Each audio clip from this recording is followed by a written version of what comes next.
The subcommittee hearing on unidentified anomalous phenomena, or UAPs, will come to order. Welcome, everyone. Without objection, the chair may declare a recess at any time. Additionally, without objection, the following members are waived onto the subcommittee for the purpose of participating in today's hearing: Mr. Burchett of Tennessee, Ms. Luna of Florida, Mr. Goetz of Florida, Mr. Burleson of Missouri, Mrs. Ocasio-Cortez of New York, and Mr. Ogles of Tennessee. Without objection, so ordered. For today's subcommittee hearing, both the chair and ranking member will have 10 minutes for opening remarks. We may both be giving some of those minutes to other members of our party. I'm now going to recognize myself for 10 minutes. I'm actually going to try to get out of here in about 4, and then we'll give it to some of my friends over here.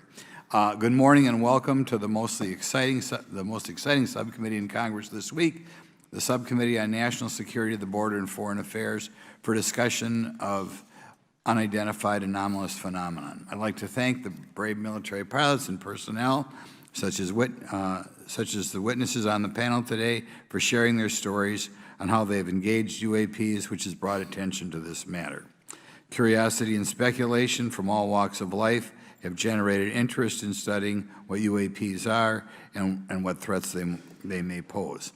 I will say that when I was younger in school, I read a book, a 1966 book called Flying Saucers, Serious Business, and for a while, when I was a little bit younger, I thought it was the most important issue out there. The lack of transparency regarding UAPs, which was one of the themes of that book,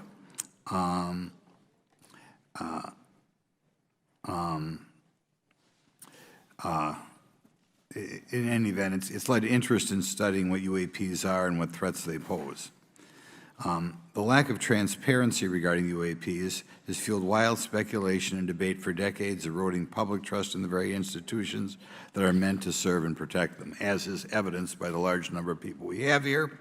I also want to point out in 1966, President Gerald Ford claimed to have seen a UFO, and in 1969 in Georgia, Jimmy Carter claimed to have seen a UFO.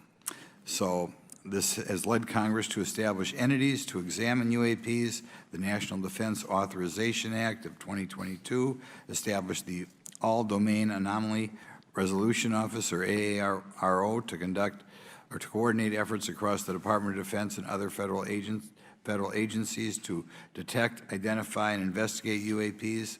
However, AARO's budget remains classified, prohibiting meaningful oversight from Congress. In addition to AARO's efforts, NASA is leading an independent study on UAPs that will identify how UAP data is gathered from both civilian and government entities that can be analyzed to shed light on the topic. However, despite these offices being established, there lies a pressing demand for government transparency and accountability that cannot be overlooked, and that's been a problem that's been around for 50 years. The Biden administration handling of the Chinese spy balloon that violated U.S. airspace is one example how the government is not prepared for these. The Biden administration's description of events has shown that the government continues not to be forthright. Between the Chinese balloon being shot down and 2 UAPs subsequently shot down following the event earlier this year, the U.S. government spent $1.5 million in taxpayer dollars on missiles, yet we have seen little clarity from the Biden administration. We must demand transparency from the Department of Defense, our intelligence community, and our defense industry on the UAP work. We're going to ask some questions about that today. Congress recognizes the subject of UAPs is multifaceted and requires a careful, data-driven approach. Today, we'll see clarity from these witnesses' testimonies, or we'll seek clarity as to what can be done to improve reporting for military and civilians and remain committed to objective inquiry. Congress should work to ensure that knowledge is not driven by fear. Today, we are not just debating the existence of UAPs, we are deliberating on the principles that define our republic, which is a commitment to transparency and accountability. I look forward to hearing from our witnesses today about ways we can improve government efficiency and openness when it comes to UAPs. I thank each of you for your presence here today and for your dedication to safeguarding the interests of the American people. I look forward to your testimony. Now I'm going to turn it over for 2.5 or 3 minutes to Representative Burchett from Tennessee. Thank you, Mr. Chairman. Thank you all for being here. I want to thank everybody for making this happen today. And I want to remind everybody this is a nonpartisan issue. This has nothing to do with party politics. I think the cover-up goes a lot deeper than that. I also want to thank my colleagues, Representative Anna Paulina Luna, sitting beside me here, Jared Moskowitz, my friend across the aisle, has an incredible mind, and I'm anxious to hear his questions. My buddy Eric Burleson, and it's not in my notes here, but Matt Gates. If it hadn't been for Matt Gates, myself, him, and Luna would still be down at Eglin Air Force Base trying to get some answers. He's got an incredible legal mind. Also, I know I saw it in the crowd there, George Knapp, my buddy Jeremy Corbell. They're not witnesses, but they've provided some statements on this subject, and I seek unanimous consent to enter those statements into the record, Mr. Chairman. Without objection. Also, would like to enter in, I understand now that this is unclassified and it's public record, but as we all know, that's sometimes difficult for the public to get a hold of. A report, Defense Intelligence Reference Documents, Advanced Space Propulsion Based on Vacuum, Space-Time Metric Engineering, some light reading for some of our members.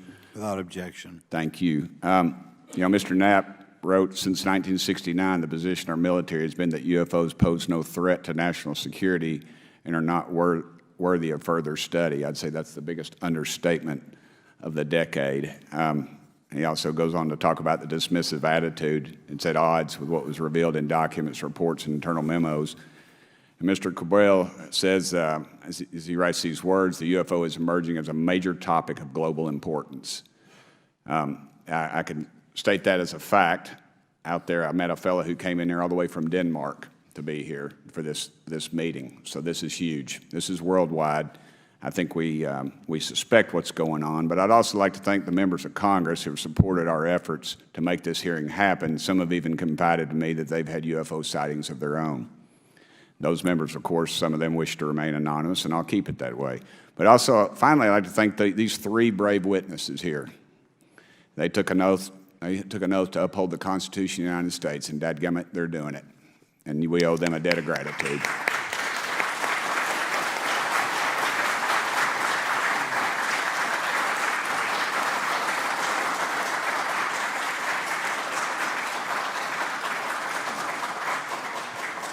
Y'all quit clapping, you're cutting in on my time. Just kidding. These folks, they've got nothing to gain from this, and I think you're going to find out that they've endured quite a few slings and arrows. We need to remember them in our prayers and their families. And I'm thankful to them for their honest testimonies. They have done interviews and appeared in documentaries like Accidental Truth to get their stories out there, and now they are all here to testify under oath for Congress. It's been so difficult to get here today. I've said, in the Baptist church, we'd say that the devil's in our way, and the devil has been in our way through this thing. We've run into roadblocks from members, from the intelligence community, the Pentagon. I proposed legislation to go in the FAA reauthorization that just said if an airline pilot has a sighting, that when he makes that report to the FAA, that it would come to Congress. But I was told that the intelligence community did not like that, and the amendment was not even heard in committee. I think it's time for this country to take back our country. We need to tell the folks at the Pentagon they work for us. Dadgummit, we don't work for them. And that's exactly the point. This is an issue of government transparency. We can't trust a government that does not trust its people. We're not bringing little green men or flying saucers into the hearing. Sorry to disappoint about half y'all. We're just going to get to the facts. We're going to uncover the cover-up, and I hope this is just the beginning of many more hearings and more people coming forward about this. And I yield back the remainder of my time. I think, is it to Representative Luna, Mr. Chairman, or is that? Yeah, we'll call Ms. Luna for her statement. The circumstances surrounding UAPs has captivated the attention of the American people for decades, ingrained in even the minds of our nation's leaders from Jimmy Carter to Barack Obama, Hillary Clinton to Donald Trump, Marco Rubio to Chuck Schumer, John Radcliffe to National Security Council officials. Yet from Roswell, New Mexico to the coast of Jacksonville, Florida, the sightings of UAPs have rarely been explained by the people who have firsthand accounts of these situations. This is largely due to the lack of transparency by our own government and the failure of our elected leaders to make good on their promises to release explanations and footage and mountains of overclassified documents that continue to be hidden from the American people. This isn't just how I feel. In fact, the American people largely believe that the government has actively covered up the truth about UAPs. One poll in particular found that 68% of Americans believe that the government is hiding information about UAPs and not being honest about what we know about them. And from my personal experience, I believe the same thing. Another poll found that nearly half Americans believe that the federal government is doing a very bad or somewhat bad job of dealing with reports of UFO sightings. As Representative Burchett just referenced on the FAA bill that just went through, you can tell that that's exactly happening. Considering the thousands of testimonies and videos taken on people's phones and eyewitnesses' accounts made by credible witnesses such as doctors, pilots, scientists, and active duty service members, it is unacceptable to continue to gaslight Americans into thinking that this is not happening or that the potential of intelligent life forms exists other than humans. Even more alarming is the fact that these eyewitnesses are many of times service members and have no assurance that their lives will not be negatively impacted or even harmed by their experiences. In being an active duty service member working on an airfield, I've had conversations with many pilots where they were in fear of coming forward for retribution and or being taken off flight status. How do we know this? Because the government has said nothing to assure us otherwise. They have also did nothing to calm the concerns of over 20% of Americans who have reported to have seen UFOs or UAPs. We are simply told not to question the government and that the government has it under control. Today is the first hearing of its kind where we will attempt to get down to the bottom of what is actually happening with UAPs. But we will hear from people who have had personal sightings rather than Pentagon bureaucrats who have always been sent to stonewall our investigations. Just so that the press knows and the people know, we were even denied access to a classified briefing in a SCIF prior to this hearing due to the amount of hoops that we had to jump through to grant temporary clearance to witness Grusch, who has knowledge of classified information. It is time to have an open-minded discussion on this topic, to hear the evidence and understand the magnitude of what this means not just for our nation, but for humanity. Thank you, Chairman. I yield back the rest of my time. Thank you very much, and I'd like to thank you and Mr. Burchett for bringing this topic to my attention. Now we'll recognize National Security Subcommittee Ranking Member Garcia for 10 minutes.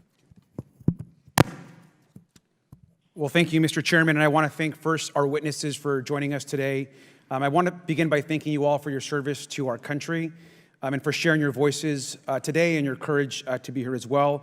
To Mr. Graves, particularly grateful to you to spend some time that we had for you to share with candor some of your experiences, so I appreciate that as well.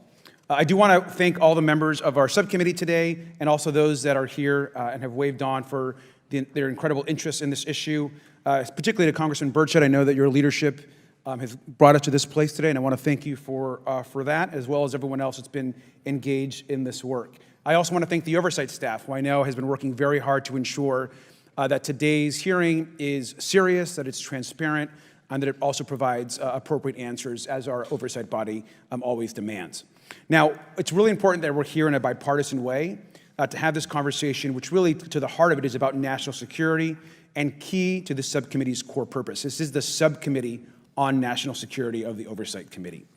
Now, our witnesses will testify today that UAPs have posed a serious safety threat, and we must understand this. More broadly, we're dealing with real questions that get to the heart of our faith in government. Faith in our institutions, as we all know, is at an all-time low. Partisanship and alternative facts make it too easy to doubt narrative or our institutions. But this hearing will offer the public unique perspectives, building on years of reporting by both federal agencies and the independent media. Now, some of the earliest reporting on this issue was a groundbreaking 2017 New York Times report, which revealed research, as we know now, on unidentified anomalous phenomena, or as many call UFOs, by the Defense Intelligence Agency. Mr. Graves and Commander Fravor's experiences with UAPs have also been documented by the public, not just by the New York Times, but CNN and many other national news outlets. Now, the Office of the Director of National Intelligence has published public reports documenting UAPs, and on June 9th, 2022, NASA announced that the agency is commissioning a study to, of course, examine unidentified anomalous phenomena. Now, the sheer number of reports, whistleblowers, and stories of unidentified anomalous phenomena should raise real questions and warrant investigation and oversight, and that's why we are here today. Now, pilots have reported encounters for years. Now, because of the stigma around reporting these incidents, we still don't have a complete picture of actually what's going on, particularly as our witnesses will testify on the civilian side, and that is a real problem that we have today in the country. Now, it's very important that we show that Democrats and Republicans in Congress can come together in a bipartisan way to cut through misinformation and to look at the facts in a serious and thoughtful manner. If we are to advance oversight and public disclosure, we must also gain the broad support of the public. We will succeed getting facts out to the public faster if there is a broad public support as part of the process. Now, I understand fully the Department of Defense is hesitant to share information that could also undermine our national security by revealing information on the capabilities of our own aircraft, our sensors, and other sensitive material. At the same time, many people believe that we're withholding information from them, and that is dangerous also. I believe in openness and transparency. That is also the role of Congress, and I want to trust that the American people will be able to weigh the evidence and make up their own minds. Now, we have incidents where sensors, sometimes even multiple types of sensors, detect things that we cannot explain. UAPs, whatever they may be, may pose a serious threat to our military or civilian aircraft, and that must be understood. Now, my career and training as a longtime and career educator and teacher and researcher tell me that we should never rule anything out. We know that our space, of course, is vast and undiscovered.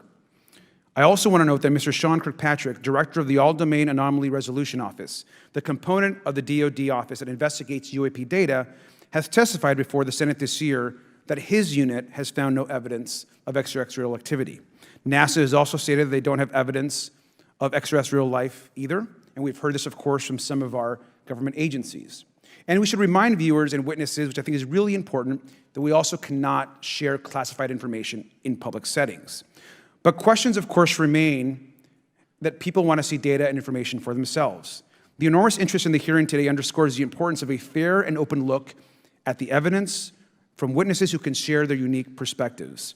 Now, I know I certainly have a lot of questions, and I know that all the members of our committee do as well. We should come to this hearing with an open mind, and we should not let our existing ideas restrict us on either side. I hear over and over from many agencies the stigma around reporting and investigating UAPs prevents us from getting real answers. We know that whistleblowers have reported harassment, intimidation, or stigma as well, and this is not acceptable. If people can't report incidents which would have national security or safety implications, then that also has serious consequences for us. As ranking member of this subcommittee, I know my job would be completely impossible if whistleblowers or others feel intimidated to come before this committee. We can't be afraid of asking questions, and we can't be afraid of the truth. I'm proud to say that this hearing builds upon bipartisan work by members of the House and Senate dating many years back, which is sought to increase awareness within the Department of Defense and to mandate more of Congress of UAPs. We know the Senate is taking up an amendment to their defense authorization bill, which will create a commission with broad declassification authority, and we should all agree that that is an important step. Members of both parties and senior officials in multiple administrations have taken an interest in this issue, and we're proud to carry and build that confidence in the American people. This hearing will also not be the end of this discussion, but a new chapter and start to years and years of work that many folks, both in the public and within government, have been working on. We should encourage more reporting, not less, on UAPs. The more we understand, the safer we will be. We will hear testimony from witnesses today with a long record of service to the American people and with subject matter expertise. Our witnesses have a unique opportunity to share their perspective, insights, and their experiences with the American people. And I encourage all of my colleagues to engage with these difficult questions with an open mind and to follow the facts on behalf of our country. I also just want to say more broadly that we should look at this hearing and believe that everything is on the table as it relates to UAPs. I think an open mind is absolutely the best. I want to yield the 2.5 minutes, the remainder of my time, to the representative from Florida, Representative Moskowitz, for an opening statement. He also has been very much engaged in this issue, and I want to thank him for his leadership. Congressman. Thank you, Ranking Member Garcia. Thank you, Mr. Chairman. I want to thank Tim Burchett and Anna Paulina Luna for their leadership in pushing this hearing forward. I want to thank, obviously, committee staff and their staff working on this on a bipartisan basis because many Americans are deeply interested in this issue, and it shouldn't take the potential of non-human origin to bring us together. Additionally, I want to thank the witnesses for coming forward to share your perspectives, your thoughts, and the sightings of UAPs. Unlike other hearings many times in Congress, you're not here to help a political party, but you're here to share information with the American people. And it's not something that is just going on in this administration. It's something that's spanned many administrations. For decades, many Americans have been fascinated by objects mysterious and unexplained, and it's long past time that they got some answers. The American public has a right to learn about technologies of unknown origins, non-human intelligence, and unexplainable phenomena. Those are not the words of a UFO Twitter account. Though that is a direct quote from Majority Leader Chuck Schumer, that the American public has a right to learn about technologies of unknown origins, non-human intelligence, and unexplainable phenomena. In an interview with Fox News, recent former Director of National Intelligence John Radcliffe confirmed the U.S. government is aware a lot more sightings of UAPs, and that they have not made that information public. I quote, "There are a lot more sightings that have not been made public," Radcliffe said to Fox News. For me, this hearing is about transparency. We unfortunately live in a time in which many people distrust government and our institutions. An overclassification of information away from the American public or even Congress contributes to today's politics. The American people have regular questions. What are UAPs? How come the media doesn't report more on them? Are they foreign adversaries? Are they U.S. technology? Are they something else? They ask themselves, how come when a Russian jet shoots flares at one of our drones, we have perfect pictures and videos to show the American people and the world, but when it comes to UAPs, nothing? Of course, we must always protect our national security to maintain our superiority, like when stealth helicopters were only rumored to exist, but were used in the Osama bin Laden raid in 2011. But we can't allow that to be used as a shield to keep the American people completely in the dark from basic truths. The American people deserve to hear more about special access programs. Congress has a right to know if there's any unsanctioned weapons development. Satellite imagery that has not been provided to Congress. Congress created the All-Domain Resolution Office in the NDAA of 2022. In its initial analysis, there are 171 uncharacterized UAP reports, and this is the words from the report, that appear to have demonstrated unusual flight characteristics or performance capabilities. I believe more information is known about the 171 instances. It's time for Congress to reinsert ourselves. I call on our military leaders and intelligence officials to release more information to the American people about UAPs. And to our military leaders, if there's nothing to conceal, let Congress go to Wright-Patterson Air Force Base, the Dugway Proving Ground, or even Groom Lake in Nevada. We should have disclosure today. We should have disclosure tomorrow. The time has come. Thank you, Ranking Member. Thank you, Mr. Moskowitz, and I would yield back now to our chairman. Thank you. Right, now I'd like to introduce our witnesses. Our first witness is Lieutenant Ryan Graves. He's the Executive Director of Americans for Safe Aerospace. Lieutenant Graves is also a former U.S. Navy F-18 pilot with his own UAP experience. The next witness, David Grusch, is a former senior intelligence officer with the National Geospatial Intelligence Agency and was a senior technical advisor for UAP issues. And finally, retired Navy Commander David Fravor, squadron leader who worked as a naval aviator for 18 years. Mr. Fravor has his own UAP experience, known as the TikTok event. I look forward to hearing from all three of you today. Pursuant to Committee Rule 9G, the witnesses will please stand and raise their right hands. Do you solemnly swear or affirm that the testimony you are about to give is the truth, the whole truth, and nothing but the truth, so help you God? Let the record show that all the witnesses answered in the affirmative. You may be seated. We appreciate you all being here today and look forward to your testimony. I'll remind the witnesses that we have read your written statements and they will appear in full in the hearing record. Please try to limit your oral statements to 5 minutes. As a reminder, please press the button on the microphone in front of you so that it's on and the members can hear you. When you begin to speak, the light in front of you will turn green. After 4 minutes, it'll turn yellow, and the red light, when that comes on, it tells you your 5 minutes have expired. I'll now recognize Mr. Graves for 5 minutes for your opening statement. Thank you. Chairman Grothman, Ranking Member Garcia, distinguished members of the House Oversight Subcommittee on National Security, Representatives Burchett and Luna. My name is Ryan Fobbs Graves, and I'm a former F-18 pilot with a decade of service in the U.S. Navy, including 2 deployments in Operation Enduring Freedom and Operation Inherent Resolve. I have experienced advanced UAP firsthand, and I'm here to voice the concerns of more than 30 commercial aircrew and military veterans who have confided their similar encounters with me. Today, I would like to highlight 3 critical issues that demand our action. As we convene here, UAP are in our airspace, but they are grossly underreported. These sightings are not rare or isolated, they are routine. Military aircrew and commercial pilots, trained observers whose lives depend on accurate identification, are frequently witnessing these phenomena. The stigma attached to UAP is real and powerful and challenges national security. It silences commercial pilots who fear professional repercussions, discourages witnesses, and is only compounded by recent government claims questioning the credibility of eyewitness testimony. Parts of our government are aware of more about UAP than they let on, but excessive classification practices keep crucial information hidden. Since 2021, all UAP videos are classified as secret or above. This level of secrecy not only impedes our understanding, but fuels speculation and mistrust.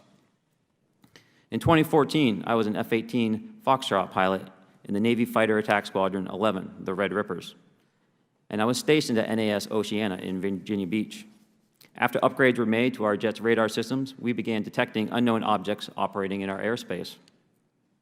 At first, we assumed they were radar errors, but soon we began to correlate the radar tracks with multiple onboard sensors, including infrared systems, eventually through visual ID. During a training mission in Warning Area Whiskey 72, 10 miles off the coast of Virginia Beach, 2 F-18 Super Hornets were split by a UAP. The object, described as a dark gray or a black cube inside of a clear sphere, came within 50 feet of the lead aircraft and was estimated to be 5 to 15 feet in diameter. The mission commander terminated the flight immediately and returned to base. Our squadron submitted a safety report, but there was no official acknowledgement of the incident and no further mechanism to report the sightings. Soon, these encounters became so frequent that aircrew would discuss the risk of UAP as part of their regular pre-flight briefs. Recognizing the need for action and answers, I founded Americans for Safe Aerospace. The organization has since become a haven for UAP witnesses who were previously unspoken due to the absence of a safe intake process. More than 30 witnesses have come forward, and almost 5,000 Americans have joined us in the fight for transparency at safeaerospace.org. The majority of witnesses are commercial pilots at major airlines. Often, they are veterans with decades of flying experience. Pilots are reporting UAP at altitudes that appear above them at 40,000 feet, potentially in low Earth orbit or in the gray zone below the Kármán line, making inexplainable maneuvers like right-hand turns and retrograde orbits or J-hooks. Sometimes these reports are reoccurring, with numerous recent sightings north of Hawaii and in the North Atlantic. Other veterans are also coming forward to us regarding UAP encounters in our airspace and oceans. The most compelling involve observations of UAP by multiple witnesses and sensor systems. I believe these accounts are only scratching the surface, and more will share their experiences once it is safe to do so. In closing, I recognize the skepticism surrounding this topic. If everyone could see the sensor and video data I witnessed, our national conversation would change. I urge us to put aside stigma and address the security and safety issue this topic represents. If UAP are foreign drones, it is an urgent national security problem. If it is something else, it is an issue for science. In either case, unidentified objects are concerned for flight safety. The American people deserve to know what is happening in our skies. It is long overdue. Thank you. Mr. Grusch?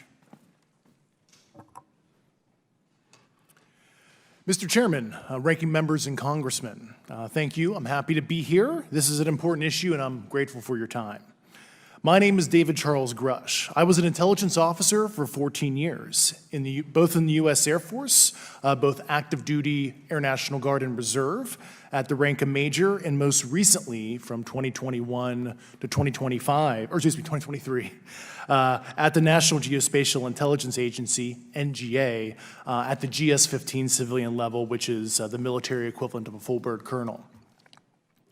I was my agency's co-lead in unidentified anomalous phenomena and transmedium object analysis, as well as reporting to the UAP task force, UAPTF, and eventually, once it was established, the All Domain Anomaly Resolution Office, AARO. I became a whistleblower through a PPD-19 urgent concern filing in May 2022 with the Intelligence Community Inspector General. Following concerning reports from multiple esteemed and credentialed current and former military and intelligence community individuals that the U.S. government is operating with secrecy above congressional oversight with regards to UAPs. My testimony is based on information I've been given by individuals with a long-standing track record of legitimacy and service to this country, many of whom also have shared compelling evidence in the form of photography, official documentation, and classified oral testimony to myself and my various colleagues. I have taken every step I can to corroborate this evidence over a period of 4 years while I was with the UAP Task Force and do my due diligence on the individual sharing it. This is because of these steps, I believe strongly in the importance of bringing this information before you. I am driven by a commitment of both to truth and transparency, rooted in our inherent duty to uphold the United States Constitution and protect the American people. I'm asking Congress to hold our government to this standard and thoroughly investigate these claims. But as I stand here under oath now, I am speaking to the facts as I've been told them. In the U.S. Air Force, in my National Reconnaissance Office, NRO, reservist capacity, I was a member of the UAP Task Force from 2019 to 2021. I served at the NRO Operations Center on the Director's Briefing Staff, which included the coordination of the Presidential Daily Brief and supporting variety of contingency operations, which I was the Reserve Intelligence Division Chief backup. In 2019, the UAP Task Force Director asked me to identify all special access programs and controlled access programs, also known as SAPs and CAPs, we needed to satisfy our congressionally mandated mission, and we were direct report at the time to the DepSecDef. At the time, due to my extensive executive level intelligence support duties, I was cleared to literally all relevant compartments and in a position of extreme trust, both in my military and civilian capacities. I was informed in the course of my official duties of a multi-decade UAP crash retrieval and reverse engineering program, to which I was denied access to those additional read-ons when I requested it. I made the decision, based on the data I collected, to report this information to my superiors and multiple inspectors general, and in effect becoming a whistleblower. As you know, I've suffered retaliation for my decision, but I am hopeful that my actions will ultimately lead to a positive outcome of increased transparency. Thank you, and I'm happy to answer your questions. Thank you. Commander Fravor? Thank you. Thank you, Mr. Chairman, Congressmen, Congresswomen. I want to first thank you for the invitation to speak to the committee on the UAP topic that has been in the news for the past 6 years and seems to be continuing to gain momentum. As you know, my name is David Fravor. I'm a retired commander in the United States Navy. In 2004, I was a commanding officer of Strike Fighter Squadron 41, the world-famous Black Aces. We were attached to Carrier Wing 11, stationed on board the USS Nimitz, and had begun a 2-month workup cycle off the coast of California. On this day, we were scheduled for a 2v2 air-to-air training with the USS Princeton as our control. When we launched off Nimitz, my wingman was joining up. We were told that the training was going to be suspended and we were going to proceed with real-world tasking. As we proceeded to the west, the air controller was counting down the range to an object that we were going to, and we were unaware of what we were going to see when we arrived. The controller had told us that these objects had been observed for over 2 weeks, coming down from over 80,000 feet, rapidly descending to 20,000 feet, hanging out for hours, and then going straight back up. For those who don't realize, above 80,000 feet is space. We arrived at the location at approximately 20,000 feet, and the controller called merge plot, which means that our radar blip was now in the same resolution cell as the contact. As we looked around, we noticed that we saw some whitewater off our right side. It's important to note that the weather on this day was as close to perfect as you could ask for off the coast of San Diego. Clear skies, light winds, calm seas, no whitecaps from waves. So the whitewater stood out in a large blue ocean. All 4 of us, because we were in F-18Fs, so we had pilots and Wizzo in the back seat, Looked down a small, saw a white tic-tac object with a longitudinal axis pointing north-south and moving very abruptly over the water like a ping-pong ball. There were no rotors, no rotor wash, or any sign of visible control surfaces like wings. As we started clockwise towards the object, my Wizzo and I decided to go down and take a closer look with the other aircraft staying in high cover to observe both us and the tic-tac. We proceeded around the circle about 90 degrees from the start of our descent, and the object suddenly shifted its longitudinal axis, aligned it with my aircraft, and began to climb. We continued down another 270 degrees, nose low, where the tic-tac, or we considered 270 degrees to where, and we went nose low to where the tic-tac would have been. Our altitude at this point was about 15,000 feet, and the tic-tac was about 12,000. As we pulled nose onto the object, within about a half mile of it, it rapidly accelerated in front of us and disappeared. Our wingmen, roughly 8,000 feet above us, lost contact also. We immediately turned back to see where the white water was at, and it was gone also. So as we started to turn back towards the east, the controller came up and said, "Sir, you're not going to believe this, but that thing is at your cap point, roughly 60 miles away in less than a minute. You can calculate the speed." We returned to Nimitz. We were taking off our gear. We were talking to one of my crews that was getting ready to launch. We mentioned it to them, and they went out and luckily got the video that you see, that 90-second video. What you don't see is the radar tape that was never released, and we don't know where it's at, of the active jamming that the object put on an APG-73 radar, and I can get into modes later if you're interested. What is shocking to us is that the incident was never investigated. None of my crew were ever questioned. Tapes were never taken, and after a couple days, it turned into a great story with friends. It wasn't until 2009 until Jay Stratton had contacted me to investigate. Unbeknownst to all, he was part of the ATIP program in the Pentagon led by Lou Elizondo. And there was an official report that came out that's now on the internet. Years later, I was contacted by the other pilot, Alex Dietrich, and asked if I'd been contacted, and I said no, but I'm willing to talk. I was contacted by Mr. Elizondo, and we talked for a short period of time, and he said we'd be in contact. A few weeks after that, I was made aware that Lou had left the Pentagon in protest and joined forces with Tom DeLonge, Chris Mellon, Steve Justice, and others to form Two Stars Academy, an organization that pressed the issue with leading industry experts and U.S. government officials.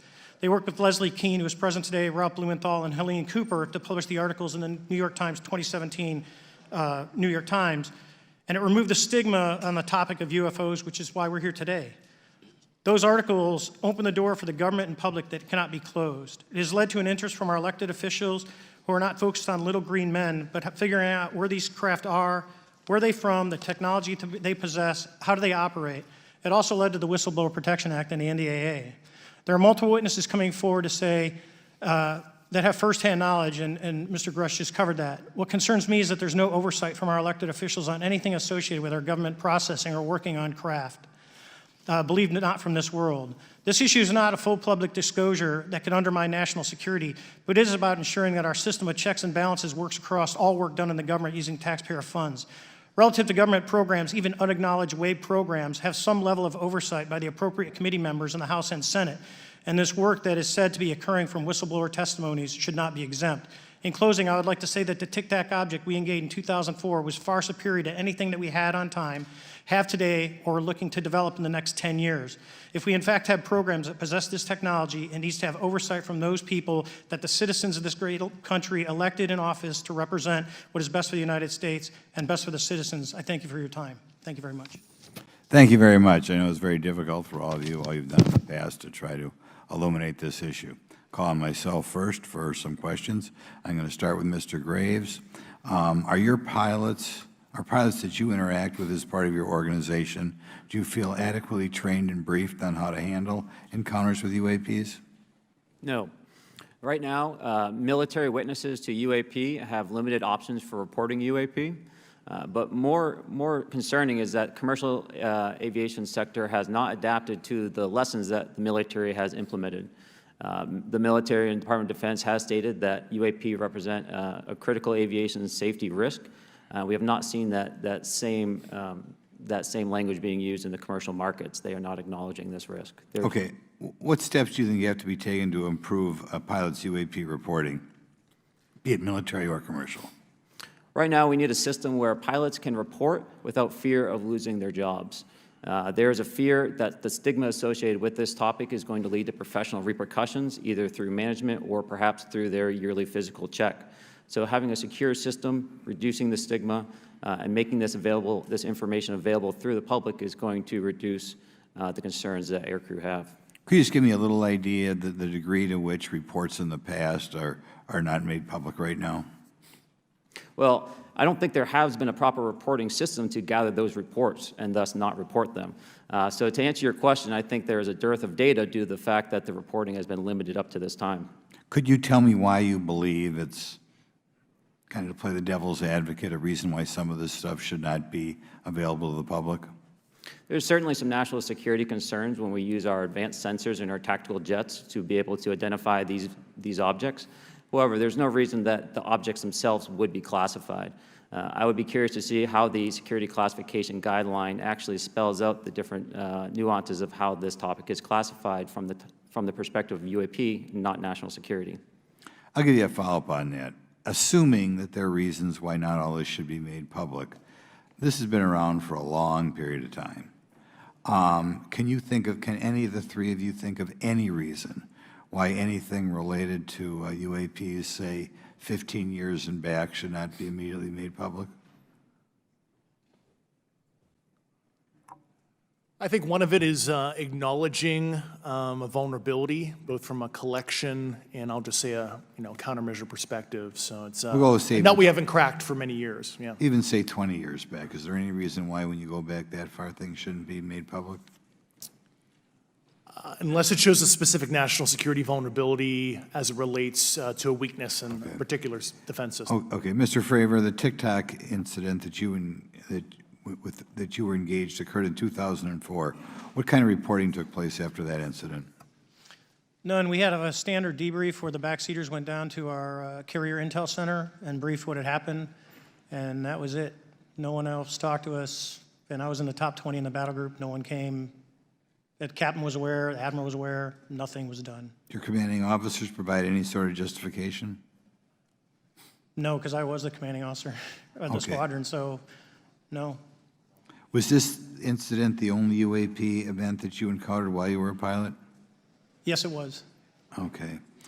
This is for any one of you. Based off of each of your experiences and observations, do you believe UAPs pose a potential threat to our national security? Yes, and here's why. The technology that we faced was far superior than anything that we had, and you could put that anywhere. If you had one, you captured one, you reverse engineered it, you got it to work, you're talking something that can go into space, go someplace, drop down in a matter of seconds, do whatever it wants, and leave, and there's nothing we can do about it. Nothing. Okay. You two? Well, I would also like to add, from a commercial aviation and military aviation perspective, we deal with uncertainty in our operating space as a matter of our professional actions. Identifying friend from foe is very important to us. And so when we have unidentified targets and we continue to ignore those due to a stigma or a fear of what it could be, that's an opening that our adversaries can take advantage of. What steps should be taken to better understand and respond to UAP encounters in the interest of national security? There needs to be a location where this information is centralized for processing, and there needs to be a two-way communication loop so the operators on the front end have a feedback and can get best practices on how to process information, what to do, and to ensure that their reporting is being listened to. Right now, there is not a lot of back and forth. Mr. Grusch, in your complaint to the Intelligence Community Inspector General, you claim that you believe information is being hidden. What kind of information do you think was hidden, and do you think it should remain hidden? Yes, I can speak to that very briefly in unclassified manner. As you know, the preponderance of my complaint was classified to the intelligence communities.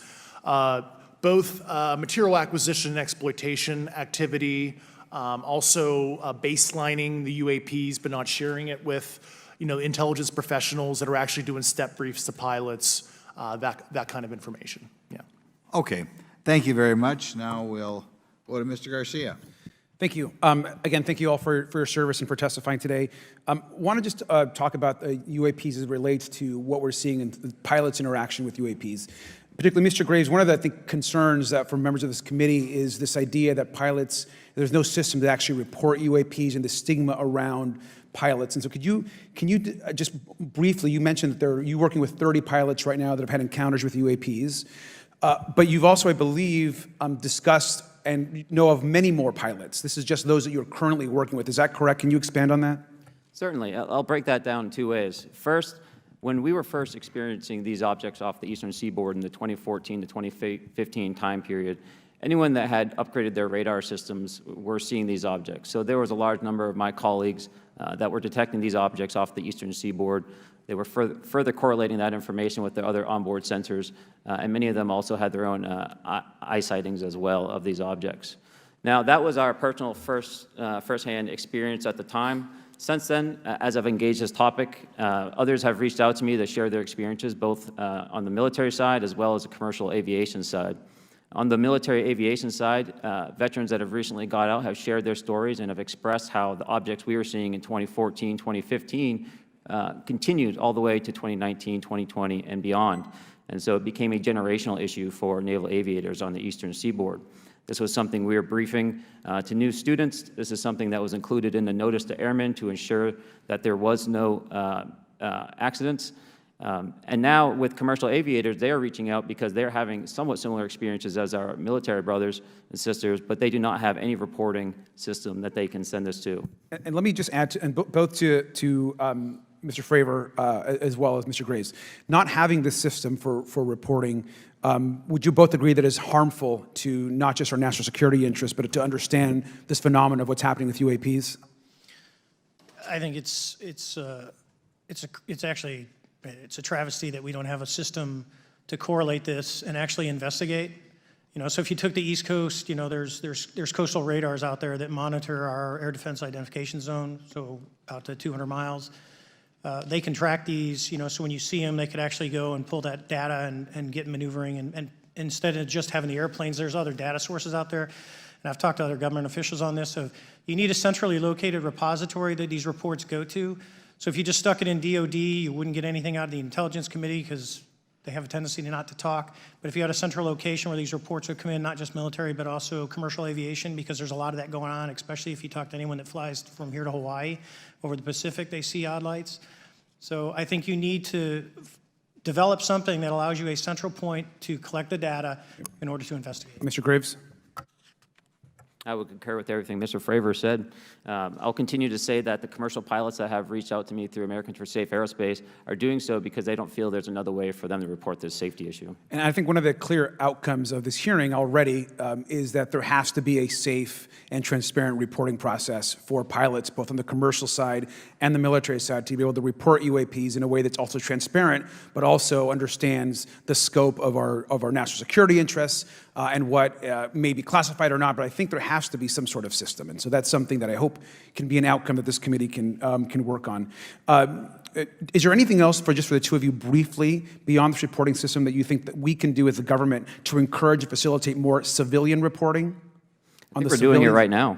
Okay, great. I think this hearing is going to show the American people that their government takes this topic seriously. And how about civilians that may not be pilots? What kind of process could be in place for civilians who are not pilots, who may have UAP encounters? Do either of you have any suggestions that could facilitate that? My recommendations would be to make that a sensor-centric operation in order to make it as objective as possible. Okay. Sir, Mr. Fravor? No, I agree with Mr. Graves on that. Okay. Just briefly, I also just want to note, particularly for the two pilots, and I have a question for Mr. Grusch. One of the things that I found fascinating in our discussion, Mr. Graves, last night as well, is that you both described UAPs and formations and the way they are observed in space or in our air, and the way that they move is essentially ways in which current technology or aircraft that we know of are unable to actually function or move. And so will you just, for the public record, again, once again, briefly, just either describe or note that aircraft that are being witnessed, particularly by the 30 folks that you're working with, are essentially outside the scope of anything that we know of today and the technology we have today. Mr. Graves, Mr. Fravor? Yes, the objects that are being seen by commercial pilots are performing maneuvers that are unexplainable due to our current understanding of our technology and our capabilities as a country, and that applies for the military as well. Mr. Fravor? Yeah, I concur with that. We have nothing that can stop in midair and go the other direction, nor do we have anything that can, like in our situation, come down from space, hang out for 3 hours, and go back up. Thank you. My last question, and sometimes I know that you have also said some of these answers in the past, but we're trying to get them on the public record as well, which is really important. Mr. Grusch, finally, do you believe that our government is in possession of UAPs? Absolutely, based on interviewing over 40 witnesses over 4 years. And where? I know the exact locations, and those locations were provided to the Inspector General and some of which to the intelligence committees. I actually had the people with the firsthand knowledge provide a protected disclosure to the Inspector General. Thank you. And Mr. Chairman, I would just say that I think that these questions are important questions, and I look forward to being involved in the process to get those answered. I know there'll be a lot of questions from other committee members, so I yield back. Thank you. We'll go to Mr. Burchett himself. Thank you, Mr. Chairman. Thank you, Mr. Garcia. I would like to have you on my legislation to do just that, on the reporting, and we'll get together on that. Maybe you can be my co-sponsor on that. That'd be really cool. Thank you for those great questions. Mr. Graves, again, I'd like to know, how do you know that these were not our aircraft? Some of the behaviors that we saw in a working area, we would see these objects being at 0.0 Mach, that's 0 airspeed, over certain pieces of the ground. So what that means, just like a river, if you throw a bobber in, it's going to float downstream. These objects were staying completely stationary in Category 4 hurricane winds. These same objects would then accelerate to supersonic speeds, 1.1, 1.2 Mach, and they would do so in very erratic and quick behaviors that I don't have an explanation for. Okay. Have you spoken to commercial and military pilots that have seen these off of our East Coast? I have. Okay. Mr. Fravor, I noticed that in the Tic Tac video, it's Tic Tac like the candy, not TikTok like the Chinese Communist app. That's correct. Yes, sir. I just want to make that, because my daughter corrected me on that and called me a boomer and said, "Hey, boomer," and I said, "No, baby, it's Tic Tac like the candy. You're going to have to just look it up." And but now I would also like to say today is a day of many firsts. It's a miracle that we're having this meeting, and it's also a miracle that my wife has put up with me for 9 years today. Today is my anniversary, so I want to tell my wife happy anniversary and that I love her very much. As she likes to say, this 9 years have been the best 2 years of her life. So, thank you. Mr. Fravor, what astonished you the most about the flight capabilities of these Tic Tac, very briefly? The performance, absolute performance. It was. And you're not aware of any other objects that anybody in the world has, in this world, that has those capabilities? No, I think it's far beyond actually our material science that we currently possess. Are you aware of any other reconnaissance platforms that have tracked or recorded the Tic Tac's maneuvers, maybe the NORAD system or any of the others? I am not. Okay. Mr. Grusch, thank you for being here, brother. Thank you all very much. Have you faced any retaliation or reprisals for any of your testimony or anything on these lines? Yeah, I have to be careful what I say in detail because there is an open whistleblower reprisal investigation on my behalf, and I don't want to compromise that investigation by providing anything that may help provide somebody information. But it was very brutal and very unfortunate, some of the tactics they used to hurt me both professionally and personally, to be quite frank. Yeah. It's very unfortunate, as they say, when you're over the target, that's when they do the most firing at you. Do you have any personal knowledge of people who have been harmed or injured in efforts to cover up or conceal these extraterrestrial technology? Yes. Personally. Have anyone been murdered that you would that you know of or have heard of, I guess? I have to be careful asking that question. I directed people with that knowledge to the appropriate authorities. Maybe in a, if we could get in a confidential area, SCIF, we could talk about that. But unfortunately, we were denied access to the SCIF, and that's very unfortunate in this scenario. Mr. Fravor, do you believe that you witnessed an additional object under the water in relation to your encounter? I will say we did not see an object. There was something there to cause the whitewater, and when we turned around, it was gone. So there was something there that obviously moved. Okay, it was not the same object though that you were looking at, correct? No, we actually joked that the Tic Tac was communicating with something when we came back, and because the whitewater disappeared. We were in another instance. We're told about the capabilities of a jamming during viewing of when there were some people chasing some of these objects. Did you experience any of that jamming or interrupting your radar or weapons system? My crew that launched after we landed experienced significant jamming to the APG-73 radar, which was what we had on board, which is a mechanically scanned, very high-end system prior to the APG-79. And yes, it did pretty much everything you could do: range, velocity, aspect, and then it spit the lock, and the targeting pod is passive. That's what we were able to get the video on. I'm about to run out of time, but are you aware of any of our enemies that have that capability? No. Okay. I would also like to note for the record that, like George Knapp, breaking Area 51, he's the reason I knew about that, and the reason I know about the Tic Tacs is Leslie Keene from New York Times article, and I would encourage everybody to read that. Thank you, Mr. Chairman. I yield back to you for no time. Very good. Mr. Raskin? Thank you, Mr. Chairman. Mr. Graves, you reported UAP encounters during training flights, I think, and have since come forward to warn the Pentagon that these encounters may be putting pilots at risk.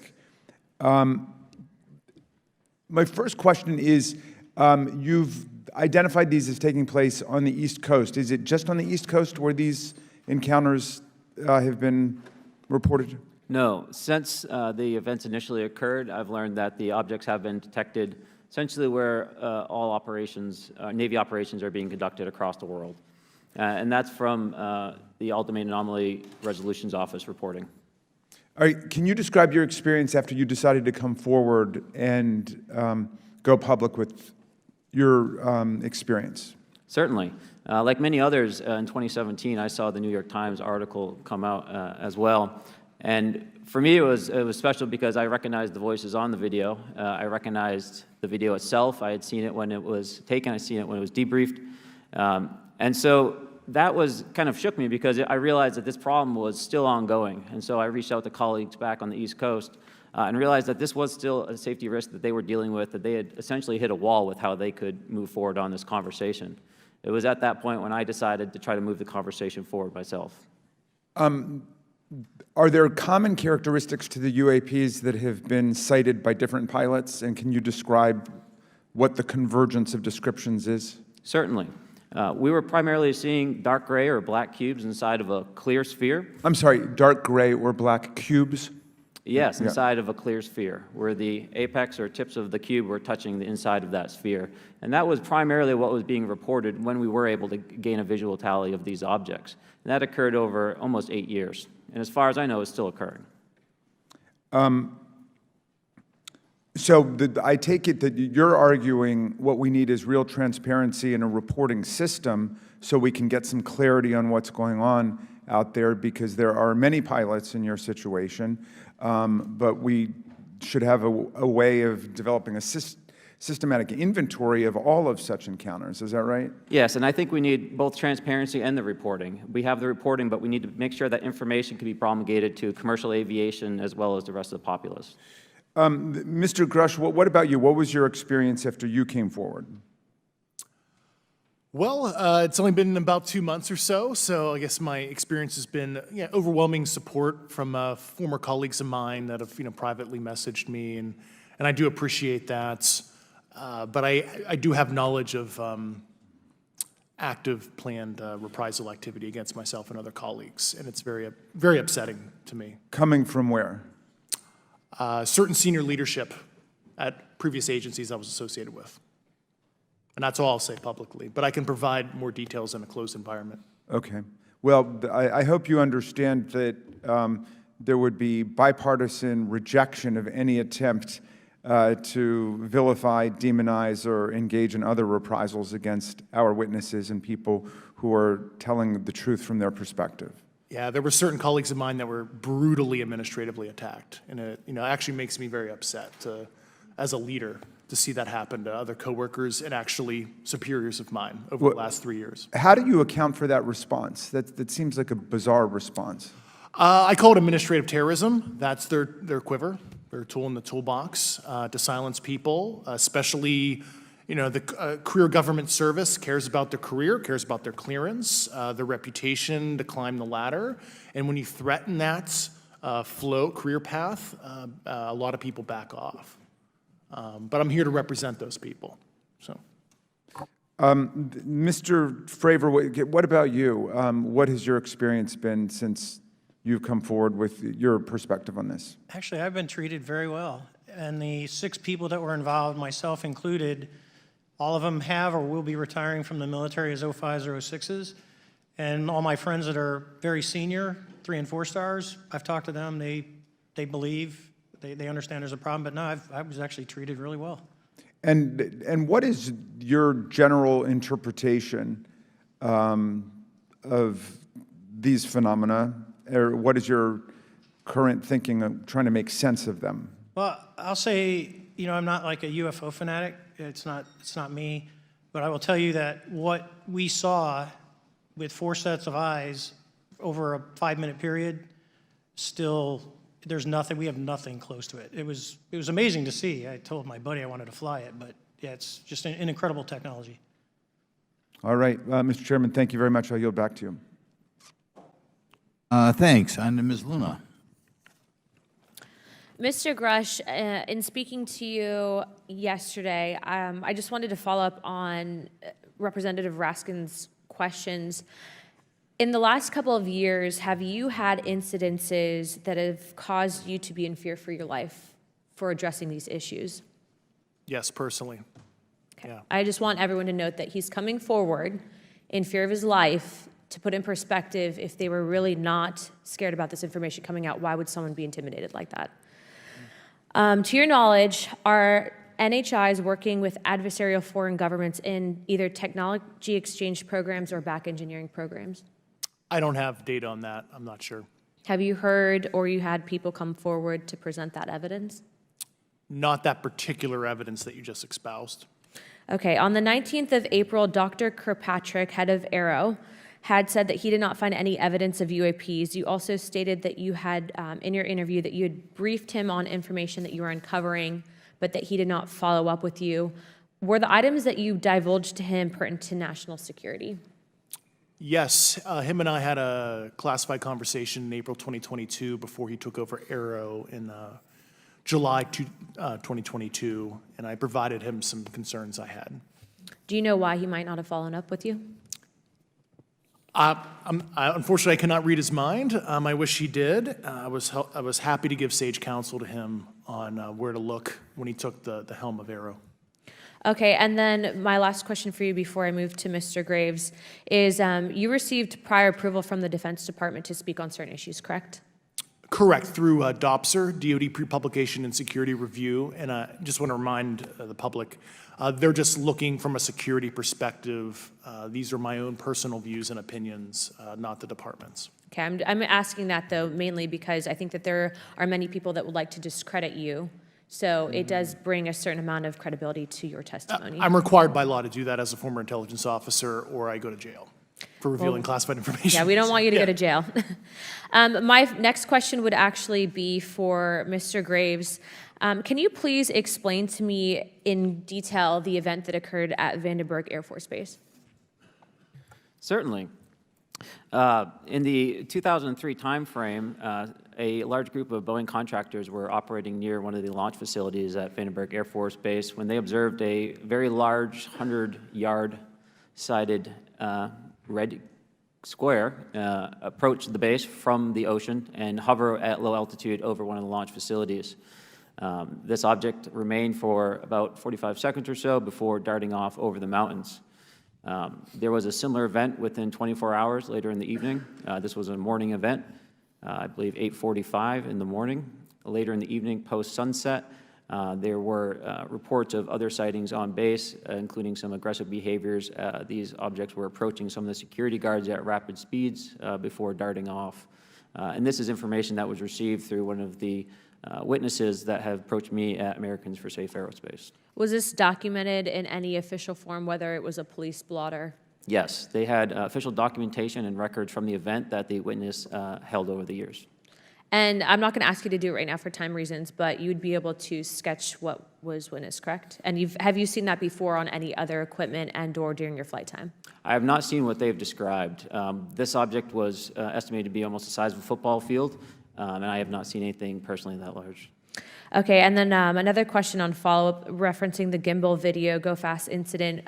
Can you just clarify, because to our understanding, the footage was actually cut off at a certain point, but what happens at the end of that video, just for those Americans specifically that are wanting to know about the rest of that footage? Certainly. There was some uncertainty or instability with the object. It seemed to rock a bit, and that's the last I had seen of the video. Much of the data that I would recommend be analyzed would consist of radar data that would provide precise kinematics on the object, as well as the fleet of objects that were operating nearby. Okay, and follow-up, in regards to the reporting procedures that Mr. Garcia had addressed on, as well as Representative Burchett, with the FAA, to your understanding, pilots that are seeing this, commercial airline pilots, are they receiving cease and desist letters from corporations for coming forward with information in regards to safety for potential airline passengers? I have been made privy to conversations with commercial aviators who have received cease and desist orders. So the American public should know that corporations are putting their own reputations on the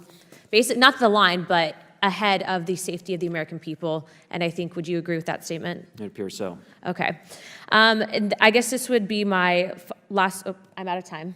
I yield. I'll be back. Good. Mr. Moskowitz. Thank you, Mr. Chairman. Gentlemen, let's talk about the laws of physics for a second. Mr. Graves and Commander Fravor, I heard you talk about speed. When those objects broke the sound barrier, did they make a sonic boom? I was in a jet. You can't hear anything. It's kind of loud in there.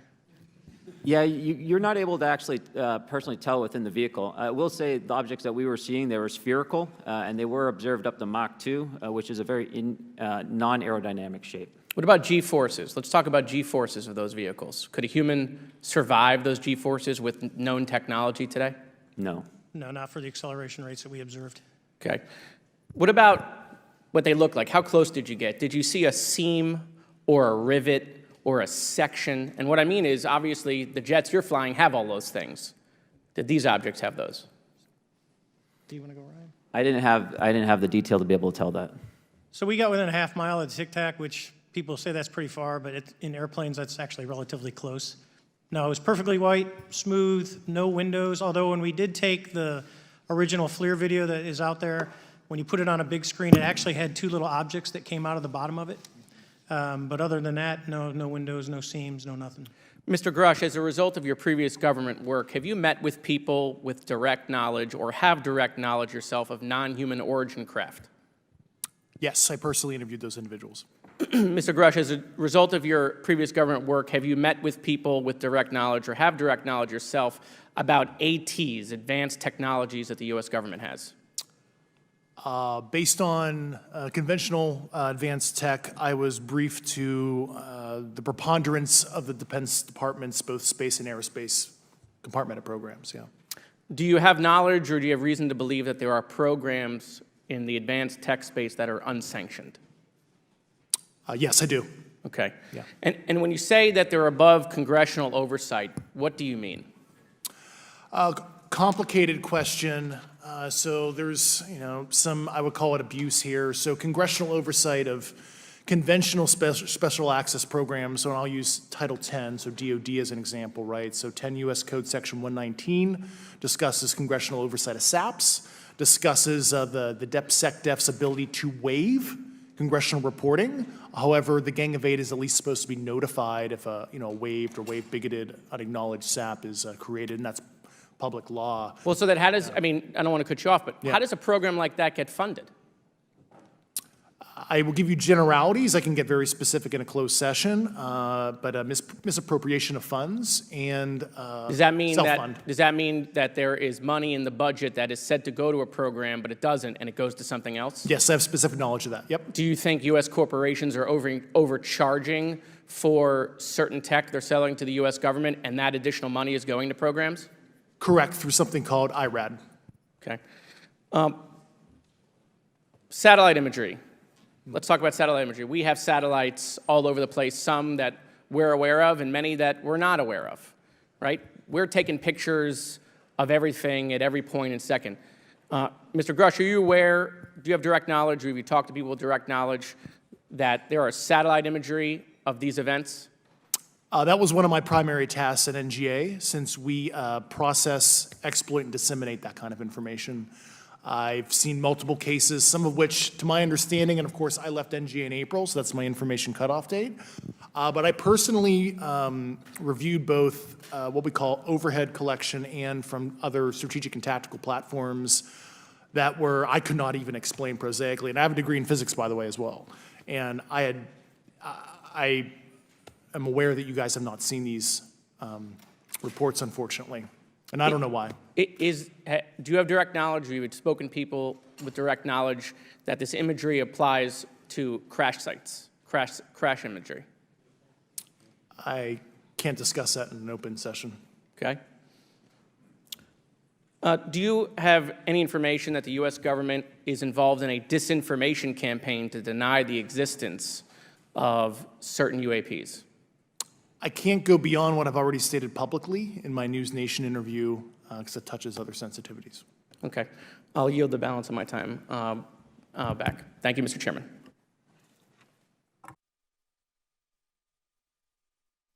Ms. Fox? Thank you, Mr. Chairman, and I thank our witnesses for being here today.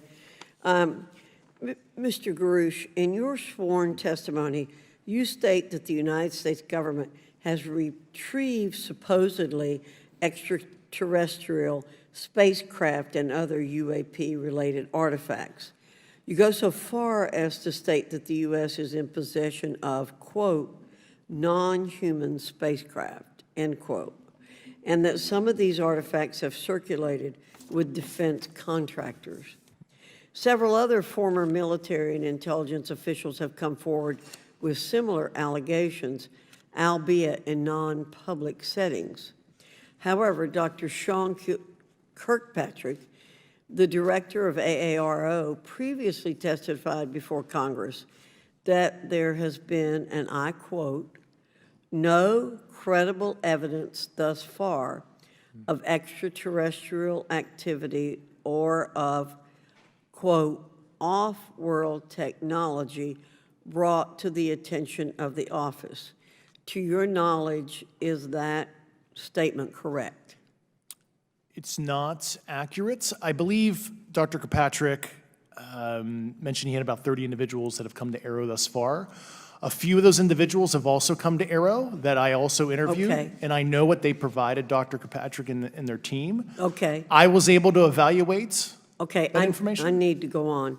Sure. But my understanding that his statement is accurate, came from a direct quote. And this contradiction is a perfect example of why we need to inject transparency into our government. And for another example, look no further than the pitiful response to the Chinese spy balloon debacle earlier this year.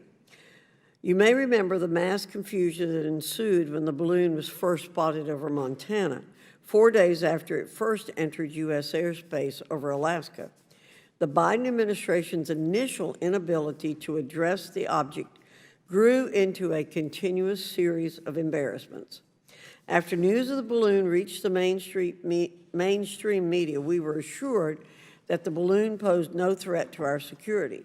However, after the balloon was allowed to transit the entire continental United States, fighter jets were scrambled off the coast of South Carolina to shoot it down. This flip-flopping and obfuscation caused needless confusion, fear, and panic across the country. It's my hope, Mr. Chairman, that this sort of confusion will not be repeated. We should investigate the extent to which elements of our government possess or do not possess information that is of critical value to the American people. We owe it to the citizens of this nation to make sure that our government is transparent and accountable. We must make sure that our government provides answers, and Congress must do its duty to solicit those answers. With that, Mr. Chairman, I yield back. Yeah, Mr. Frost. Thank you, Mr. Chairman. In 2022, NASA announced that it was commissioning an independent study team to examine UAPs. The NASA team is comprised of scientists across different fields, as well as former astronauts and pilots.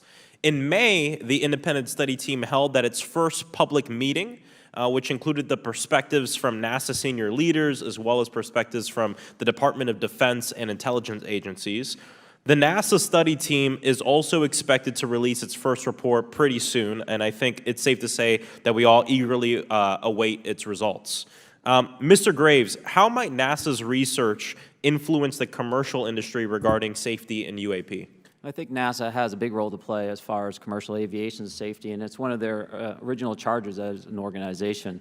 One of the recommendations that have been put forward is to utilize their existing aviation safety reporting system to serve as a short-term fill and trusted platform for pilots that want to report on UAP.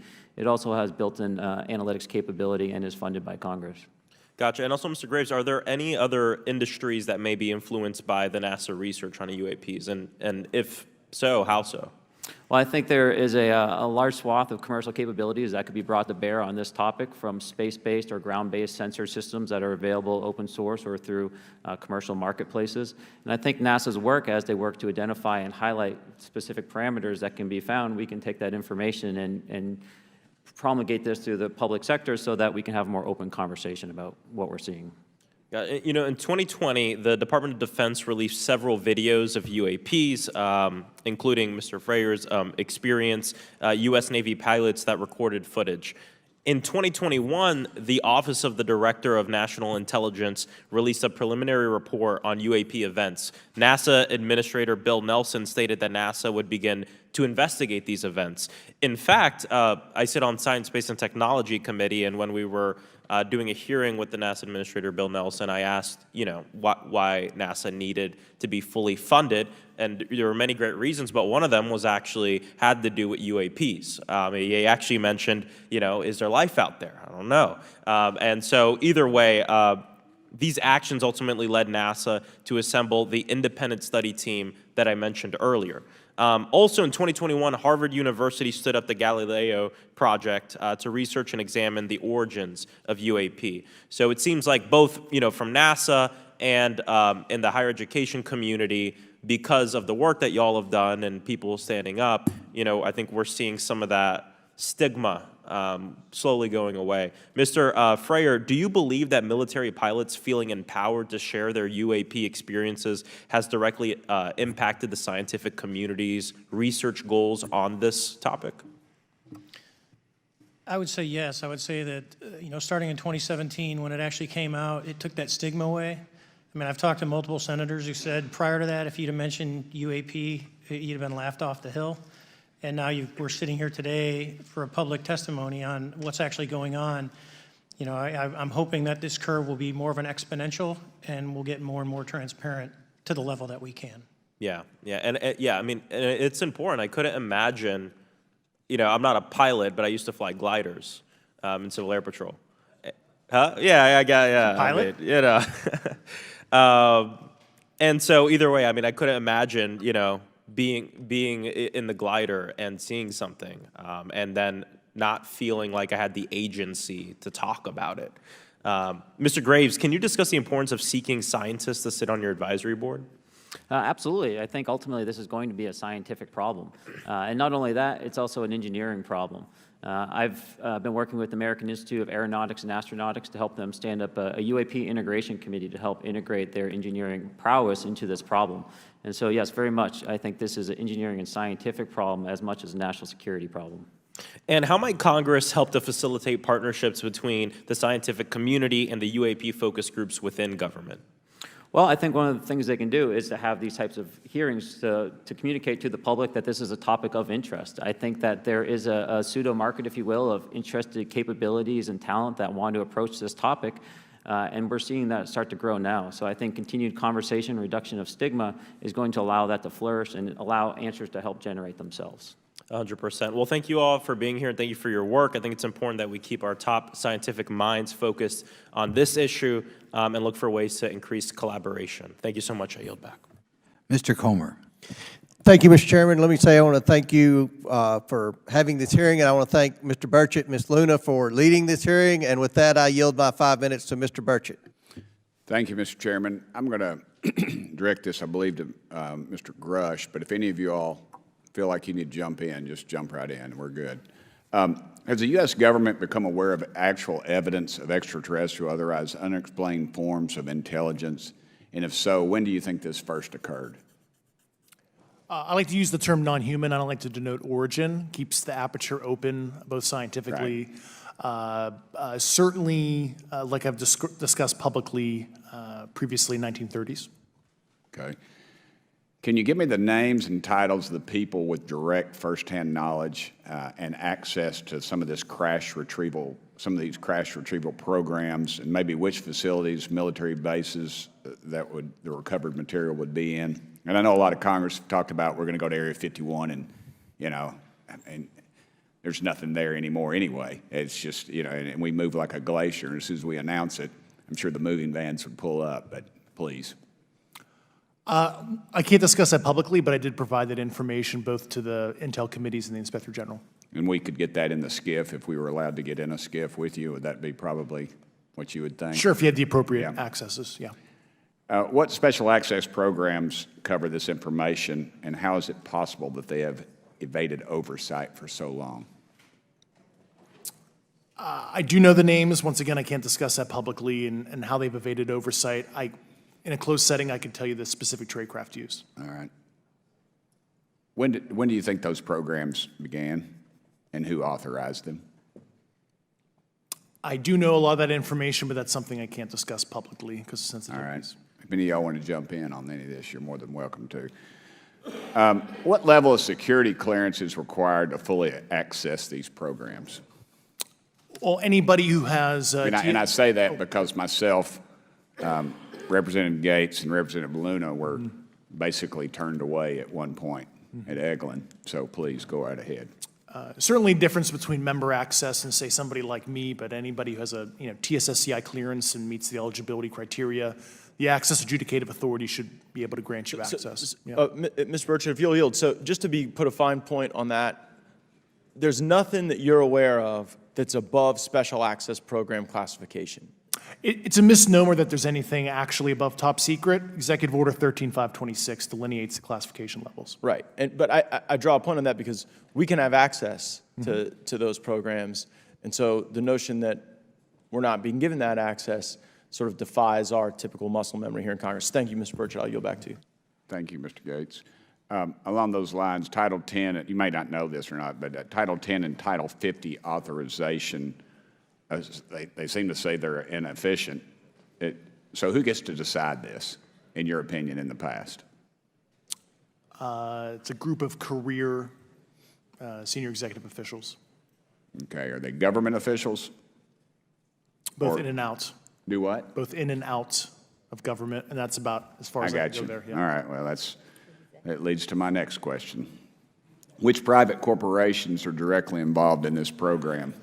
How much taxpayer money has been invested in these programs, to your knowledge? I mean, we know we audit the Pentagon every year, and I've been here 5 years, and they failed the dadgum thing every year.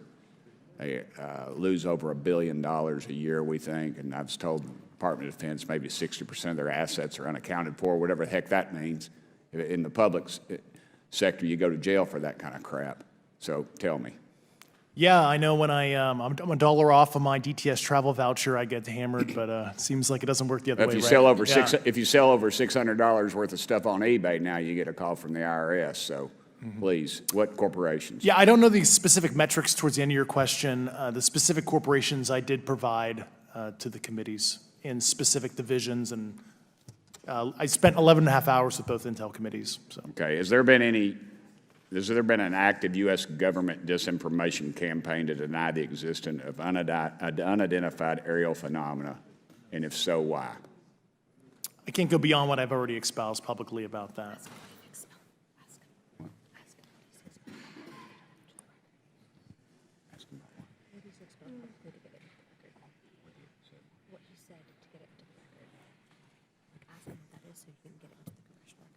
Okay, I've been told to ask you what that what that is and how to get it in the record. What have you stated publicly in your interviews for the congressional record? If you reference my News Nation interview and I talk about a multi-decade, campaign to disenfranchise public interest, basically. Chairman, I've gone. Yeah. Thank you. I apologize, Mr. Chairman. I yield back negative 21 seconds. Thank you. Ms. Ocasio-Cortez? Thank you, Mr. Chairman, and thank you to our witnesses for coming here today. I do concur with the ranking member as well as several other members here on this committee that this is a committee for whistleblowers and for the protection of whistleblowers as well. So we understand what you're putting on the table here and what you're putting on the line here, and we thank you for that. Mr. Grusch, you sat on the Unidentified Anomalous Phenomenon Task Force created in the 2020 NDAA, correct? Yes. There have been some things that have been mentioned here during this hearing that I wanted to pick up on. Mr. Graves, you mentioned specifically during the answers to one of your questions, you named Boeing contractors being engaged in an incident regarding this red cube about a football field wide. I was wondering if you could speak a little bit about the interaction, or Mr. Grusch, either of you, the interactions between defense contractor companies and any UAP-related programs or activities. So I'll just say that the information about the contractor himself were provided by a witness, and I have no particular detail in that relationship. Mr. Grusch. The kind of general unclassed wave tops, certainly the contractors, are the metal benders, so to speak. They're the ones actually doing specific performance on government contracts. Are they required to issue any disclosure regarding UAP sightings, or do they engage in any reporting around this? In terms of the contractors, Yes. not that I'm aware of. They do not. Okay. Now, when it comes to notification that you had mentioned about IRAD programs, we have seen defense contractors abuse their contracts before through this committee. I have seen it personally, and I have also seen the notification requirements to Congress abused. I am wondering, one of the loopholes that we see in the law is that there is, at least from my vantage point, is that depending on what we're seeing, is that there are no actual definitions or requirements for notification. What methods of notification did you observe? Like when they say they notified Congress, how did they do that? Do you have insight into that? For certain IRAD activities, I can only think of ones conventional in nature. Sometimes they flow through certain, I'll just say, SAP programs that have cognizant authority over the Air Force or something, and those are congressionally reported compartments, but IRAD is literally internal to the contractor, so as long as it's money, either profits, private investment, et cetera, they can do whatever they want. To put a finer point on it, when there is a requirement for any agency or company to notify Congress, do they contact the chairman of a committee? Do they get them on the phone specifically? Is this through an email to hypothetically a dead email box? A lot of it comes through what they call the PPR, Periodic Program Review process, if it's a SAP or Controlled Access Program Equity, and then those go to the specific committees, whether it be the SAS, CASC, HISI. Thank you. I apologize, my time is limited. Mr. Graves, one of your main concerns is that the FAA currently does not have an official process to receive reports of UAP from pilots or others, correct? Correct. And in your experience, what data should the Aero program prioritize for potential collection? We have, location, date, time, but are there other specific characteristics that should be included in these reports? Certainly. I think that there's two categories that would be important. One would be kinematics and understanding the specifics of how the vehicle or objects are moving.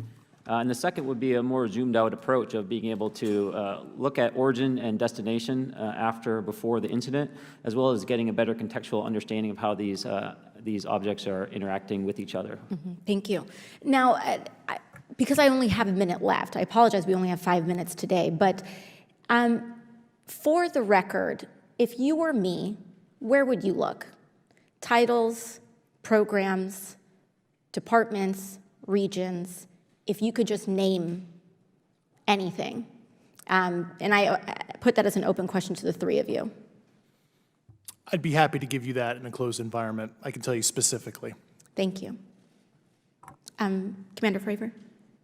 And I would say, and I've told people that you have to know where to look. They're not going to divulge it to you because of the classification levels. But if you know where to look and who to talk to, which is exactly what Mr. Grusch can point you, then you have them. Okay. Mr. Graves? I was an operator, so I was depending on folks like Mr. Grusch to do that homework. Okay. Thank you very much. I yield back to the chair. Mr. Biggs? Thanks, Mr. Chairman. I thank the witnesses for being here today. I'm over here. Thank you so much for being here. I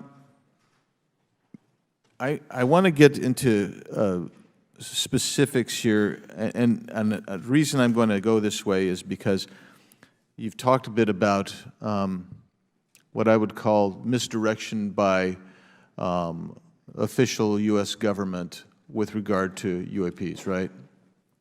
And so I'm going to get to that in a second. But last week, White House NSC spokesman John Kirby stated that UAPs are having an impact on our training ranges and need to be treated as a legitimate issue.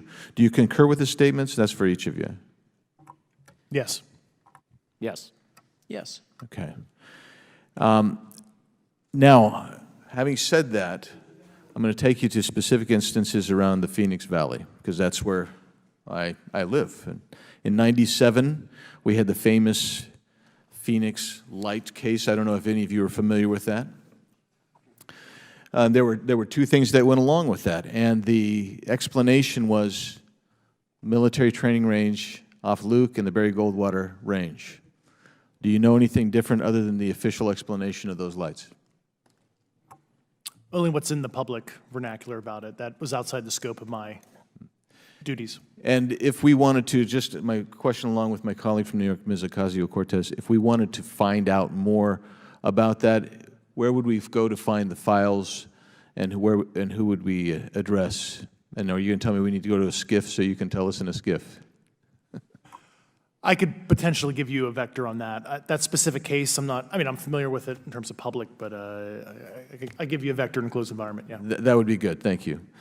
So if it's true that UAPs are having an impact on training ranges, and this administration considers it to be a legitimate issue, what steps can Congress take to address training range impacts? And I say that having two very large training ranges in my state.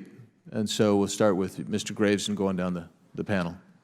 Some of the initial procedures have been implemented, such as within the United States Navy, that have a range failure report that gathers information from pilots. I understand that a service-wide reporting mechanism is still pending. However, that would be a great next step, not only for gathering information, but for showing the troops that it is an acceptable topic and reducing the stigma. Okay, please, all of you continue. Yeah, as a recipient of a lot of those training range reports, sometimes we only get contextual kind of oral reporting. It'd be nice if they attached all sensor data and there's a system in place that can handle multiple classifications of data. And that's an issue with the F-35, right? That jet was never built to be an ISR platform. And it's a pain in the, we'll just say, butt to get that data off. So, yeah. Great. Thank you. Yeah, I would agree with the previous two. Being a user of those training ranges, that the data has to be out there. You have to acknowledge that you're seeing them, and then you have to collect the data. Right now, you get the report, someone says, I saw something, but no one collects the radar data to back it up and do research. Okay. Do you believe that the 2019 classification guidelines for UAPs interferes with the federal government's ability to be transparent with the American people? And do you think we need to be more transparent with the American people? All of you, yeah. I'll say yes to that. Yeah, I'm familiar with at least the UAP Task Force 2019 Security Classification Guide. I think it's fair. I did actually help author that with the director. You got a bias that way then. But I will say, I'll call it a lazy attitude about declassifying videos. I mean, I've seen some of the videos of the recent shoot down, and I saw no reason that couldn't have been released as long as they mask some data. The American people deserve to see that imagery and full motion video. I would think, well, in my opinion, I will say things are overclassified. I know for a fact the video or the pictures that came out in the 2020 report that had the stuff off the East Coast, they were taken with an iPhone off the East Coast. A buddy of mine was one of the senior people there, and he said they were originally classified at TSSCI. And my question to him was, what's TSSCI about these?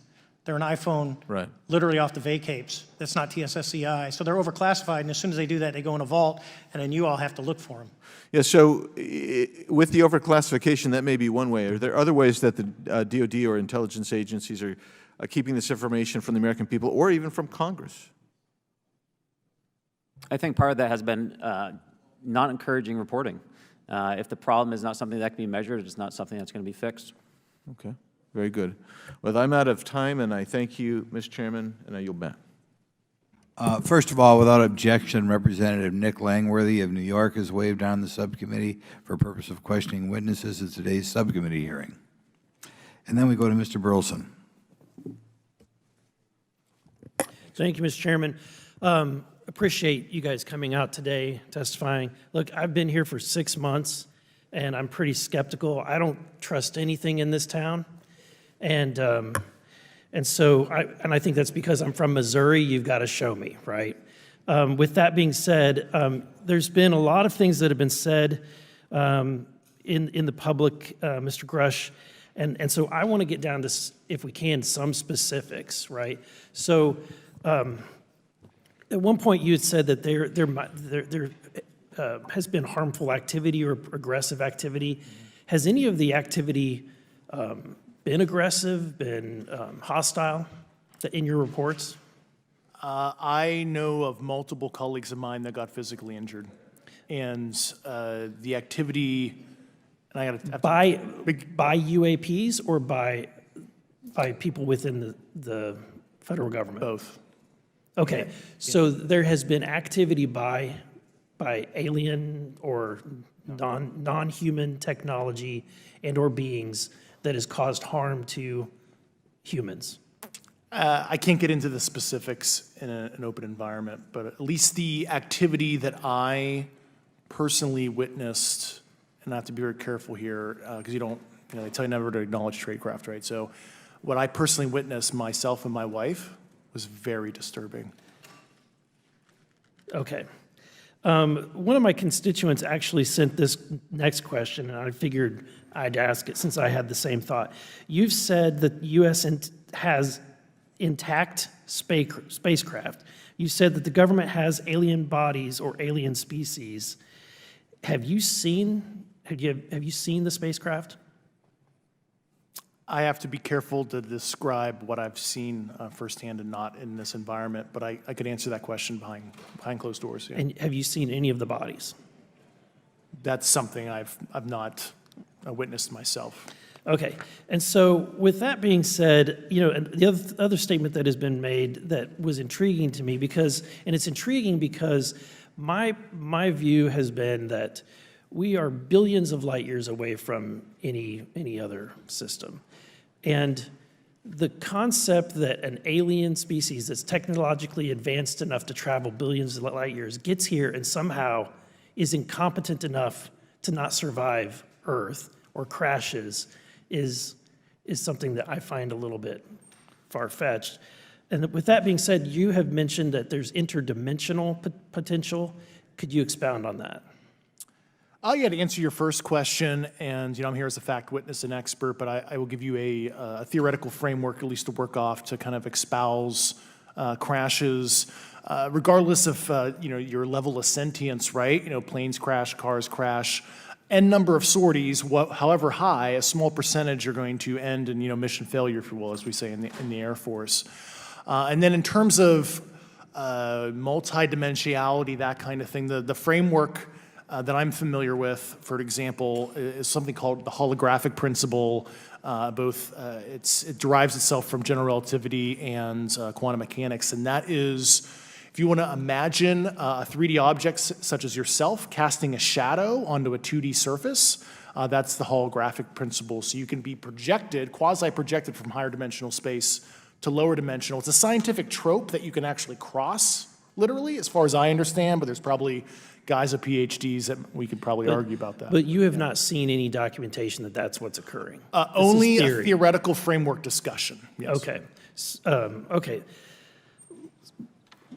Occam's razor is that these aircraft, have they been identified that they are being produced by by domestic, military and contractors? Is there any evidence that that's what's being recovered? Not to my knowledge, plus the recoveries predate a lot of our advanced programs that I previously am witting of, so. Would it be safe to say that there could be a scenario today where you have an aircraft that crashes and because it's been involved in one program from one federal agency, and but the agency that retrieves it is not aware of that program, and to them it appears alien in origin? I mean, that's a hypothetical situation. I'm not aware of any historical situation that would match that you described, so. You're not aware, it has not happened that you're aware of? That I'm aware of. Thank you, Mr. Chairman. I yield back.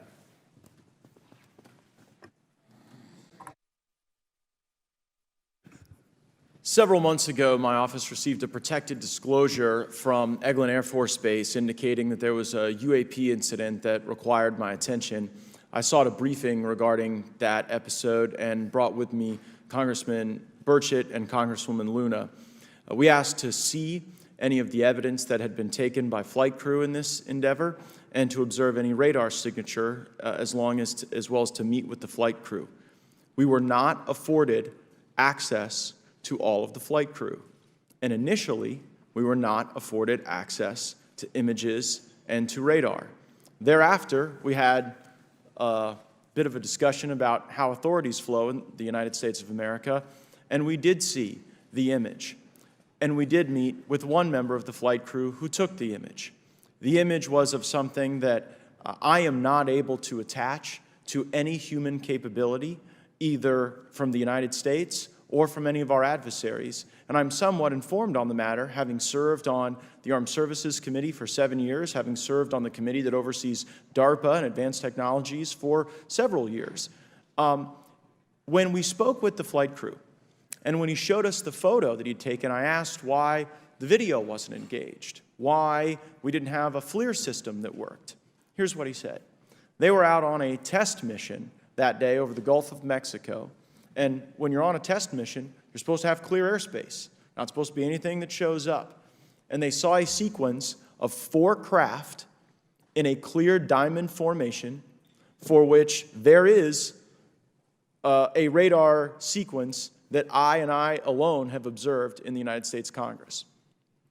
One of the pilots goes to check out that diamond formation and sees a large floating, what I can only describe as an orb. Again, like I said, not of any human capability that I'm aware of.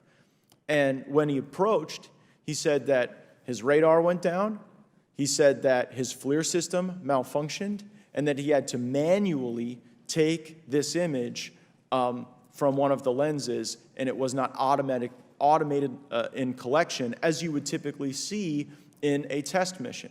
So I guess I'll start with Commander Fravor. How should we think about the fact that this craft that was approached by our pilot had the capability of disarming a number of the sensor and collection systems on that craft?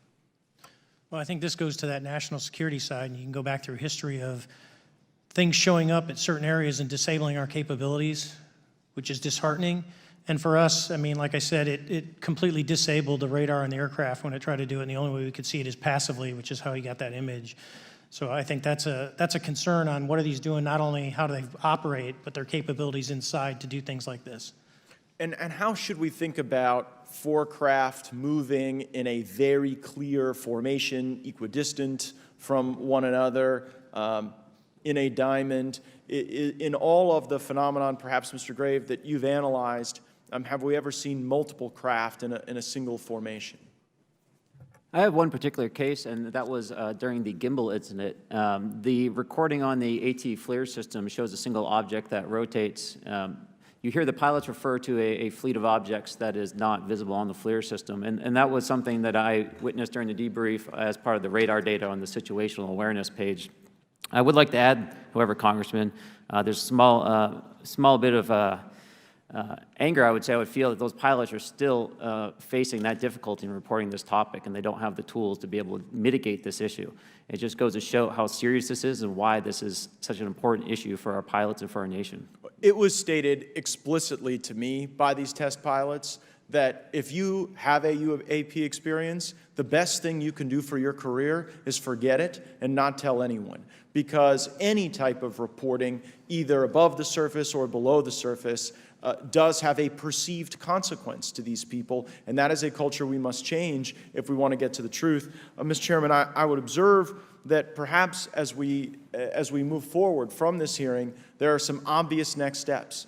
Every person watching this knows that we need to meet with Mr. Grusch in a secure, compartmentalized facility so that we can get fulsome answers that do not put him in jeopardy and that give us the information we need. Second, I would suggest that the radar images that were collected of this formation of craft out of Eglin Air Force Base, and specifically the actual image taken by the actual flight crew that we can actually validate, be provided to the committee, subpoenaed if necessary, so that we're able to track how to get this type of reporting and analysis done in a more fulsome way. That would be my recommendation, humbly, as a guest here of the Fine Oversight Committee. I yield back. Ms. Mace? Thank you, Mr. Chairman, and good morning to our witnesses who are testifying today. I want to thank each of you for being here to discuss a topic of grave importance to our national security. Earlier this year, a Chinese spy balloon was shot down off the coast of my home state of South Carolina. Since the Roswell incident in 1947, many Americans have wondered about the dangers of unknown objects crisscrossing our skies. Whether these are UAPs or weather phenomena, advanced technology from American allied or enemy forces, or something more out of this world. So my first question, I have several questions, and if we can just be quick on these first two, I'm going to ask each of you the same question, and then I'll get to each of you individually. The first one, when you reported your experiences with a UAP, did any of you face any repercussions with your superiors, yes or no? No. No. I've actually never seen anything personally, believe it or not. So. All right. And then do you believe there's an active disinformation campaign within our government to deny existence of UAPs, yes or no? I don't have an answer to that. As previously stated publicly, yes. I think previously with like Project Blue Book, yes, but currently I don't speak for the United States government. Okay, thank you. I have a few questions for Mr. Graves. What percentage of UAP sightings, in your belief, go unreported by our pilots? This is an approximation based off of my personal experience speaking with a number of pilots, but I would estimate we're somewhere near 5% reporting, perhaps. So like 95% basically don't report seeing UAPs. That's just my personal estimate. In the incident off Virginia Beach, do you believe the Navy took the danger to your aircraft seriously after it was reported? Absolutely. A few questions for Mr. Fravor. As an expert naval aviator, have you ever seen an object that looked and moved like the Tic Tac UAP? No. Did the Tic Tac UAP move in such a way that defied the laws of physics? The way we understand them, yes. Many dismiss UAP reports as classified weapons testing by our own government, but in your experience as a pilot, does our government typically test advanced weapon systems right next to multi-million-dollar jets without informing our pilots? No, we have test ranges for that. It took over 15 years for your encounter with the Tic Tac to be declassified. Do you feel there was a good reason to prevent lawmakers from having access to this footage? No, I just think it was ignored when it happened, and it just sat somewhere in a file, never got reported. In a drawer. It happens a lot up here. Shocker. Mr. Grusch, a couple of questions for you too, sir, this morning. What percentage of UAPs do you feel are adequately investigated by the U.S. government, of the 5% that are reported? I can only speak for my personal leadership over at NGA. I tried to look at every report that came through that I could triage. So. Do you believe that officials at the highest levels of our national security apparatus have unlawfully withheld information from Congress and subverted our oversight authority? There are certain elected leaders that had more information that I'm not sure what they've shared with certain Gang of Eight members or et cetera, but certainly I would not be surprised. Okay. You've stated that the government is in possession of potentially non-human spacecraft. Based on your experience and extensive conversations with experts, do you believe our government has made contact with intelligent extraterrestrials? Something I can't discuss in public setting. Okay, I can't ask when you think this occurred. If you believe we have crashed craft, stated earlier, do we have the bodies of the pilots who piloted this craft? As I've stated publicly already in my News Nation interview, biologics came with some of these recoveries, yeah. Were they, I guess, human or non-human biologics? Non-human, and that was the assessment of people with direct knowledge on the program I talked to that are currently still on the program. And was this documentary evidence, this video, photos, eyewitness? Like, how would that be determined? The specific documentation I would have to talk to you in a skiff about. Gotcha. Yeah. Okay, so, and you may or may not be able to answer my last question, and maybe we get into a skiff at the next hearing that we have, but who in the government, either what agency, sub-agency, what contractors, who should be called into the next hearing about UAPs, either in a public setting or even in a private setting? And you probably can't name names, but what agencies or organizations, contractors, et cetera, do we need to call in to get these questions answered, whether it's about funding, what programs are happening, and what's out there? I can give you a specific cooperative and hostile witness list of specific individuals that were in those. And how soon can we get that list? I'm happy to provide that to you after the hearing. Super, thank you, and I yield back.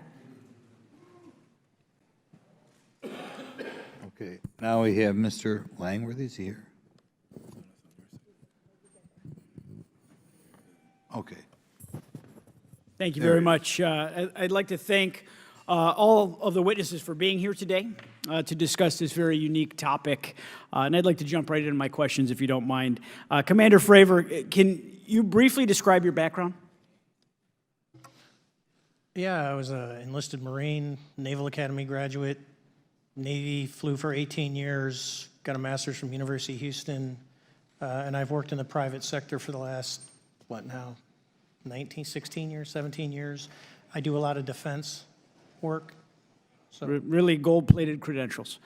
Commander Fravor, we have all seen the floating Tic Tac video that you engaged with on November 14th, 2004. Can you briefly talk about why you were off the coast of San Diego that day? Yeah, we were at a workup with all the battle groups, so we integrate the ships with the carrier, the air wing with the carrier, and we start working. So we were doing an air-to-air defense to hone not only our skills, but those of the USS Princeton when they had been tracking them for 2 weeks. The problem was that there was never manned aircraft airborne when they were tracking them, and this was the first day, and unfortunately, we were the ones airborne and went and saw it. Do you remember the weather that day? Was it cloudy or windy or anything out of the ordinary on the Pacific coast? It was actually, if you're familiar with San Diego, it was a perfect day, light winds, no white caps, clear skies, not a cloud. It was, for flying, it was the best. Now, is it true that you saw, in your words, a 40-foot flying Tic Tac-shaped object? That's correct. Or for some people that can't know what a Tic Tac is, it's a giant flying propane tank. Fair enough. Did this object come up on radar or interfere with your radar or the USS Princeton? The Princeton tracked it, the Nimitz tracked it, the E-2 tracked it. We never saw it on our radars. Our fire control radars never picked it up. The other airplane that took the video did get it on a radar. As soon as it tried to lock it, it jammed the radar, spit the lock, and he rapidly switched over to the targeting pod, which you can do in the F-18. From what you saw that day and what you've seen on video, did you see any source of propulsion from the flying object, including on any potential thermal scans from your aircraft? No, there's none. There's no IR plume coming out. And Chad, who took the video, went through all the EO, which is black and white TV, and the IR modes, and there's no visible signs of propulsion. It's just sitting in space at 20,000 feet. In your career, have you ever seen a propulsion system that creates no thermal exhaust? No. Can you describe how the aircraft maneuvered? Abruptly, very determinate. It knew exactly what it was doing. It was aware of our presence, and it had acceleration rates. I mean, it went from 0 to matching our speed in no time at all. Now, if the fastest plane on Earth was trying to do these maneuvers that you saw, would it be capable of doing that? No, not even close. And just to confirm, this object had no wings, correct? No wings. Now, was the aircraft that you were flying, was it armed? No, never felt threatened at all. If the aircraft was armed, do you believe that your aircraft or any aircraft in possession of the United States could have shot the Tic Tac down? I'd say no, just on the performance, it would just left in a split second. It looks like that we have a problem here that needs further investigation. Yes. In your belief, is this flying Tic Tac, I mean, is it capable of being the product of any other nation on the earth? No, like I said earlier, I think it defies current material science and the ability to develop that much propulsion. And I know there's been some physicists have done calculations, which is beyond anything that we have. Well, either the United States has an adversary here in this world that we don't know, or we really have some serious investigations to do. I really appreciate you being here. Is there anything else about the November 14th, 2004 incident that you think is important for this committee to know that you haven't been asked here today? No, it's been said it's probably the most credible UFO sighting in history based on all the sensors that were tracking it, and then for us to get visual and to go against the naysayers that it's something on the screen or whatever. I mean, there's 4 sets of human eyeballs. We're all very credible. Of the 6 of us that were involved in the thing, including the video, every one of us is going to do 20-plus years in the military in very responsible positions. So I'd say the world needs to know that. It's not a joke. Well, thank you very much for your testimony here today for all of you, and I yield back, Mr. Chairman. Mr. Ogles. Thank you, Mr. Chairman, and thank you all for being here and the courage it took to come forward and again, the sacrifice that each of you have made. I serve on the National Security Subcommittee for the Financial Services Committee, so I really want to stay in the national security lane, if I may. So when we think about traditional adversaries and both us towards them and them towards us, we probe their capabilities. We look for weaknesses, and we collect that data, that reconnaissance for in the event we need it in the future. For each of you, yes or no question, based off of your own experience or the data that you've been privy to, is there any indication that these UAPs could be essentially collecting reconnaissance information? Mr. Graves? Yes. Mr. Grusch? Fair assessment, yeah. Mr. Fravor? Very possible. Again, in the national security vein, is it possible that these UAPs would be probing our capabilities? Yes or no, Mr. Graves? Yes. Grusch? Yes. Fravor? Definitely. Is it possible that these UAPs are testing for vulnerabilities in our current systems? Yes. Yes. Possible. Do you feel, based off of your experience and the information that you've been privy to, that these UAPs provide an existential threat to the national security of the United States? Mr. Graves? Potentially. Yes, sir, potentially. Same answer, potentially. Yeah, I'd say Fravor. definitely, potentially. Mr. Graves and Fravor, in the event that your encounters had become hostile, would you have had the capability to defend yourself, your crew, your aircraft? Absolutely not. Sir? No. Is, based off of the information that you've been privy to, is there any indication that these UAPs are interested in our nuclear technology and capabilities? Yes. By external observation, sure, that could be a fair assessment, yeah. Yes. Is there any indication that the Department of Energy is involved in UAP data collection and housing? I don't have an answer. I can't confirm or deny that in a public setting. And could you do it in a secure setting? Yes. Mr. Fravor? No, I don't know. Mr. Chairman, I think I'm the last member to go, but there clearly is a threat to the national security of the United States of America. As members of Congress, we have a responsibility to maintain oversight and be aware of these activities so that, if appropriate, we take action. I would encourage the chairman to demand that we have any and all, but in particular Mr. Grusch, talk to us in a skiff. And if that access is denied, I will personally volunteer to initiate the Holman Rule against any personnel or any program or any agency that denies access to Congress. Mr. Chairman, with that, I will yield the remainder of my time to my fellow colleague from Tennessee, Mr. Burchett. Thank you, Mr. Chairman. Thank you, Mr. Ogles, for the great questions, brother. Mr. Grusch, I might have asked this before, but I want to make sure. Do you have any personal knowledge of someone who's possibly been injured working on legacy UAP reverse engineering? Yes. Okay. How were they injured? Is it something like a radioactive type situation or something we didn't understand? I've heard people talk about Havana syndrome type incidences. What was your recollection of that? I can't get into specifics, but you can imagine assessing an unknown unknown. There's a lot of potentialities you can't fully prepare for. How do you think we ought to handle UAP whistleblower complaints like yours in the future? Yeah, there was some issue with mine. So, PPD-19 process, it goes to the Intel committees, either through PPD-19 or ICD-120. There's not a good way for the Intelligence Community Inspector General to provide that to other committees. And I asked my information to be sent to the House and Senate Armed Services Committee because there are Title X equities at play, but there was no smooth process to do so. Yeah. It's a trash can. Are you aware of any individuals that are participating in reverse engineering programs for non-terrestrial craft? Personally, yes. Do you know any that would be willing to testify if there were protections for them?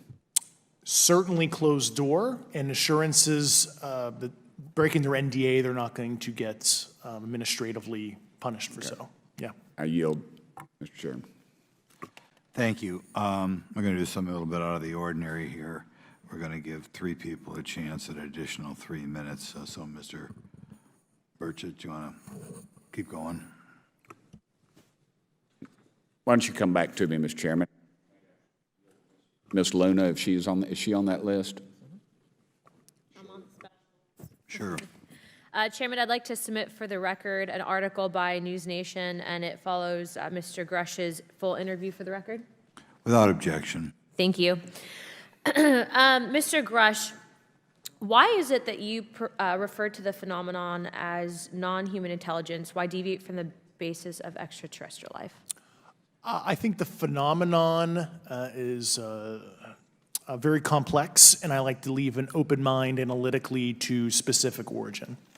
When you say specific origin, are you can you elaborate on that for those that might not? If it's a traditional extraterrestrial origin or something else that we don't quite understand from either a biological or astrophysics perspective, I just like to keep an open mind on what it could be, Okay, and referring to your News Nation interview, you had referenced specific treaties between governments. Article 3 of the Nuclear Arms Treaty with Russia identifies UAPs. It specifically mentions them. To your knowledge, are there safety measures in place with foreign governments or other superpowers to avoid an escalatory situation in the event that a UAP malevolent event occurs? Yeah, you're referring to actual public treaty in the UN Register. It's funny you mentioned that. Yeah, the Agreement on Measures to Reduce the Risk of Outbreak of Nuclear War signed in 1971. Unclassified treaty publicly available. And if you cite the George Washington University National Security Archives, you will find the declassified in 2013 specific provisions in the specific red line flash message traffic with the specific codes pursuant to Article 3 and Article, also Situation 2, which is in the previously classified NSA archive. What I would recommend, and I tried to get access, but I got a wall of silence at the White House, was those specific incidents when those message traffic was used. I think some scholarship on that would open the door to a further investigation using those publicly available information. Thank you. And then my last question with 51 seconds remaining. You mentioned white-collar crimes potentially being taking place in regards to a cover-up. Can you please elaborate? I have concerns based on the interviews I conducted under my official duties of potential violations of the Federal Acquisition Regulations, the FAR. Thank you very much, Chairman. I yield the remainder of my time. Okay, we'll go to Mr. Raskin for 3 minutes. Thanks, Mr. Chair, and I thank the witnesses for their endurance and service today. Mr. Fravor, you've described your episode in detail now, and you call it the most credible UFO sighting in history.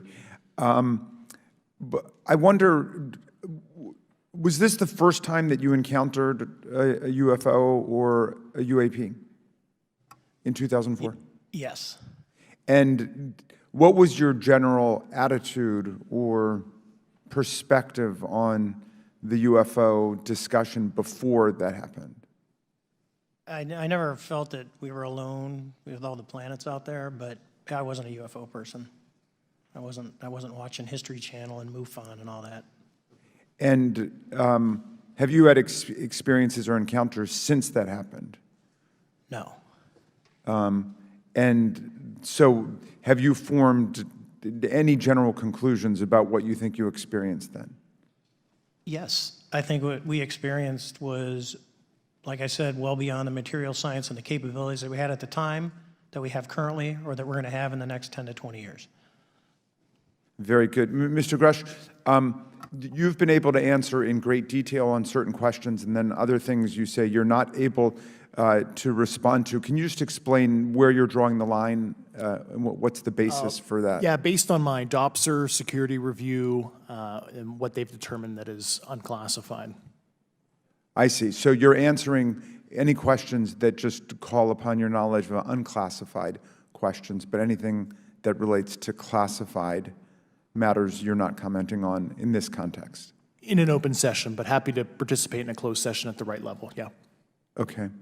And Mr. Graves, you've said that there are dozens of fellow pilots, military pilots. Are there also commercial pilots who've encountered the same kind of sightings that you described before? They are similar. Commercial pilots have less range and less sensors to be able to reach out and look for objects over wide swaths of airspace. And so pilots are seeing them, commercial pilots are seeing them, and they're typically closer, and the range of what they're seeing is pretty large. What is the most vivid, concrete sighting with the naked eye of the objects that you described before, the cube-like objects? Certainly. I think the most vivid sighting of that would have been near midair that we had at the entrance to our working area. One of these objects was completely stationary at the exact entrance to our working areas, not only geographically, but also at altitude. So it was right where all the jets are going, essentially, on the eastern seaboard. The two aircraft flew within about 50 feet of the object, and that was a very close visual sighting. And you were in one of the aircraft? I was not. I was there when the pilot landed. He canceled the mission after, and I was there. He was in the ready room with all his gear on, with his mouth open, and I asked him what the problem was, and he said he almost hit one of those darn things. He said he was 50 feet away from it? Yes, sir. And his description of the object was consistent with the description you gave us before? A dark gray or a black cube inside of a clear sphere. Inside of a clear sphere? Yes. And with no self-evident propulsion system? No wings, no IR energy coming off of the vehicle, nothing tethering it to the ground. And that was primarily what we were experiencing out there. I'm over time. Thank you very much for your service, and I yield back to Mr. Chairman. Very good. Mr. Burchett. Thank you, Mr. Chairman. This is for all three of y'all, starting with Mr. Graves. Why did you come forward on this issue? I came forward because I felt that my colleagues did not have a way to mitigate this safety threat, and I wanted to help them. I was trained as an aviation safety officer by the Navy, and this it just felt right. I felt like I had to help the folks that were still flying and dealing with this. Mr. Grusch. Purely a sense of duty. I first swore an oath when I was a cadet 18 years ago, and I still uphold that even out of the uniform. Commander.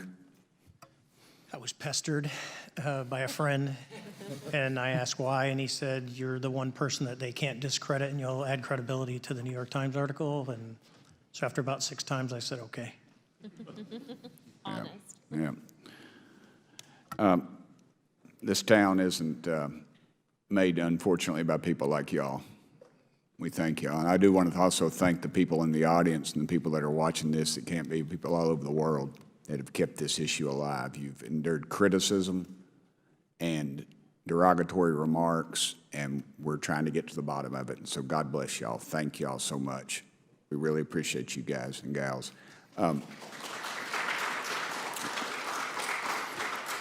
That's why we need term limits. Y'all keep clapping, us politicians just keep talking. So let me ask y'all, how can the public contribute to UAP reporting, and what avenues you think are available to the public to report these sightings?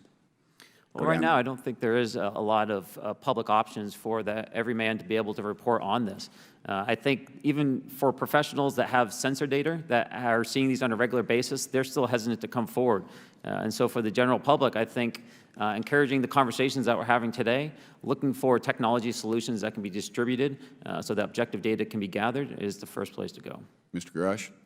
I'll just touch on the whistleblower side of it. I do encourage, current and former military, intelligence community, and industry contractors to come forward in a legal way, either through the IC or DoD or whatever the cognizant IGs are, to lead, join me in this discussion.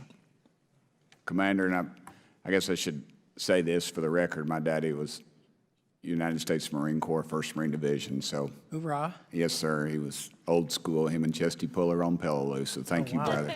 Wow. Yes, sir. I'm not anything like my daddy. He was incredible. I'm very mediocre, to say the least, but go ahead. You seem to be doing fine. Yeah. For me, I was an accident investigator, so the biggest thing that you learn, and I think that witnesses need to do is, one, don't try and make the fish bigger than it was. Stick to the facts, write it down, and don't speculate what you think it is because it will sway your decision. Just write the facts down. We can get all the facts together and we can start to investigate and get a real honest story instead of it was this big. Thank you all, and I want to thank everybody. We made history today. Mr. Chairman, I yield. Thank you much, Mr. Garcia. Thank you. I know now we're going to be making some closing remarks, and so I just wanted to say a few things. First, to our witnesses, I want to thank all of you for being here with us today. I know that it takes a lot of courage. You're telling really important information to this committee, and I just want to thank you also for all three of you, your service to our country. I also want to just note that today's hearing was both important but also serious, and I want to thank our subcommittee chairman, Mr. Grothman, I think for running a very fair and substantive hearing.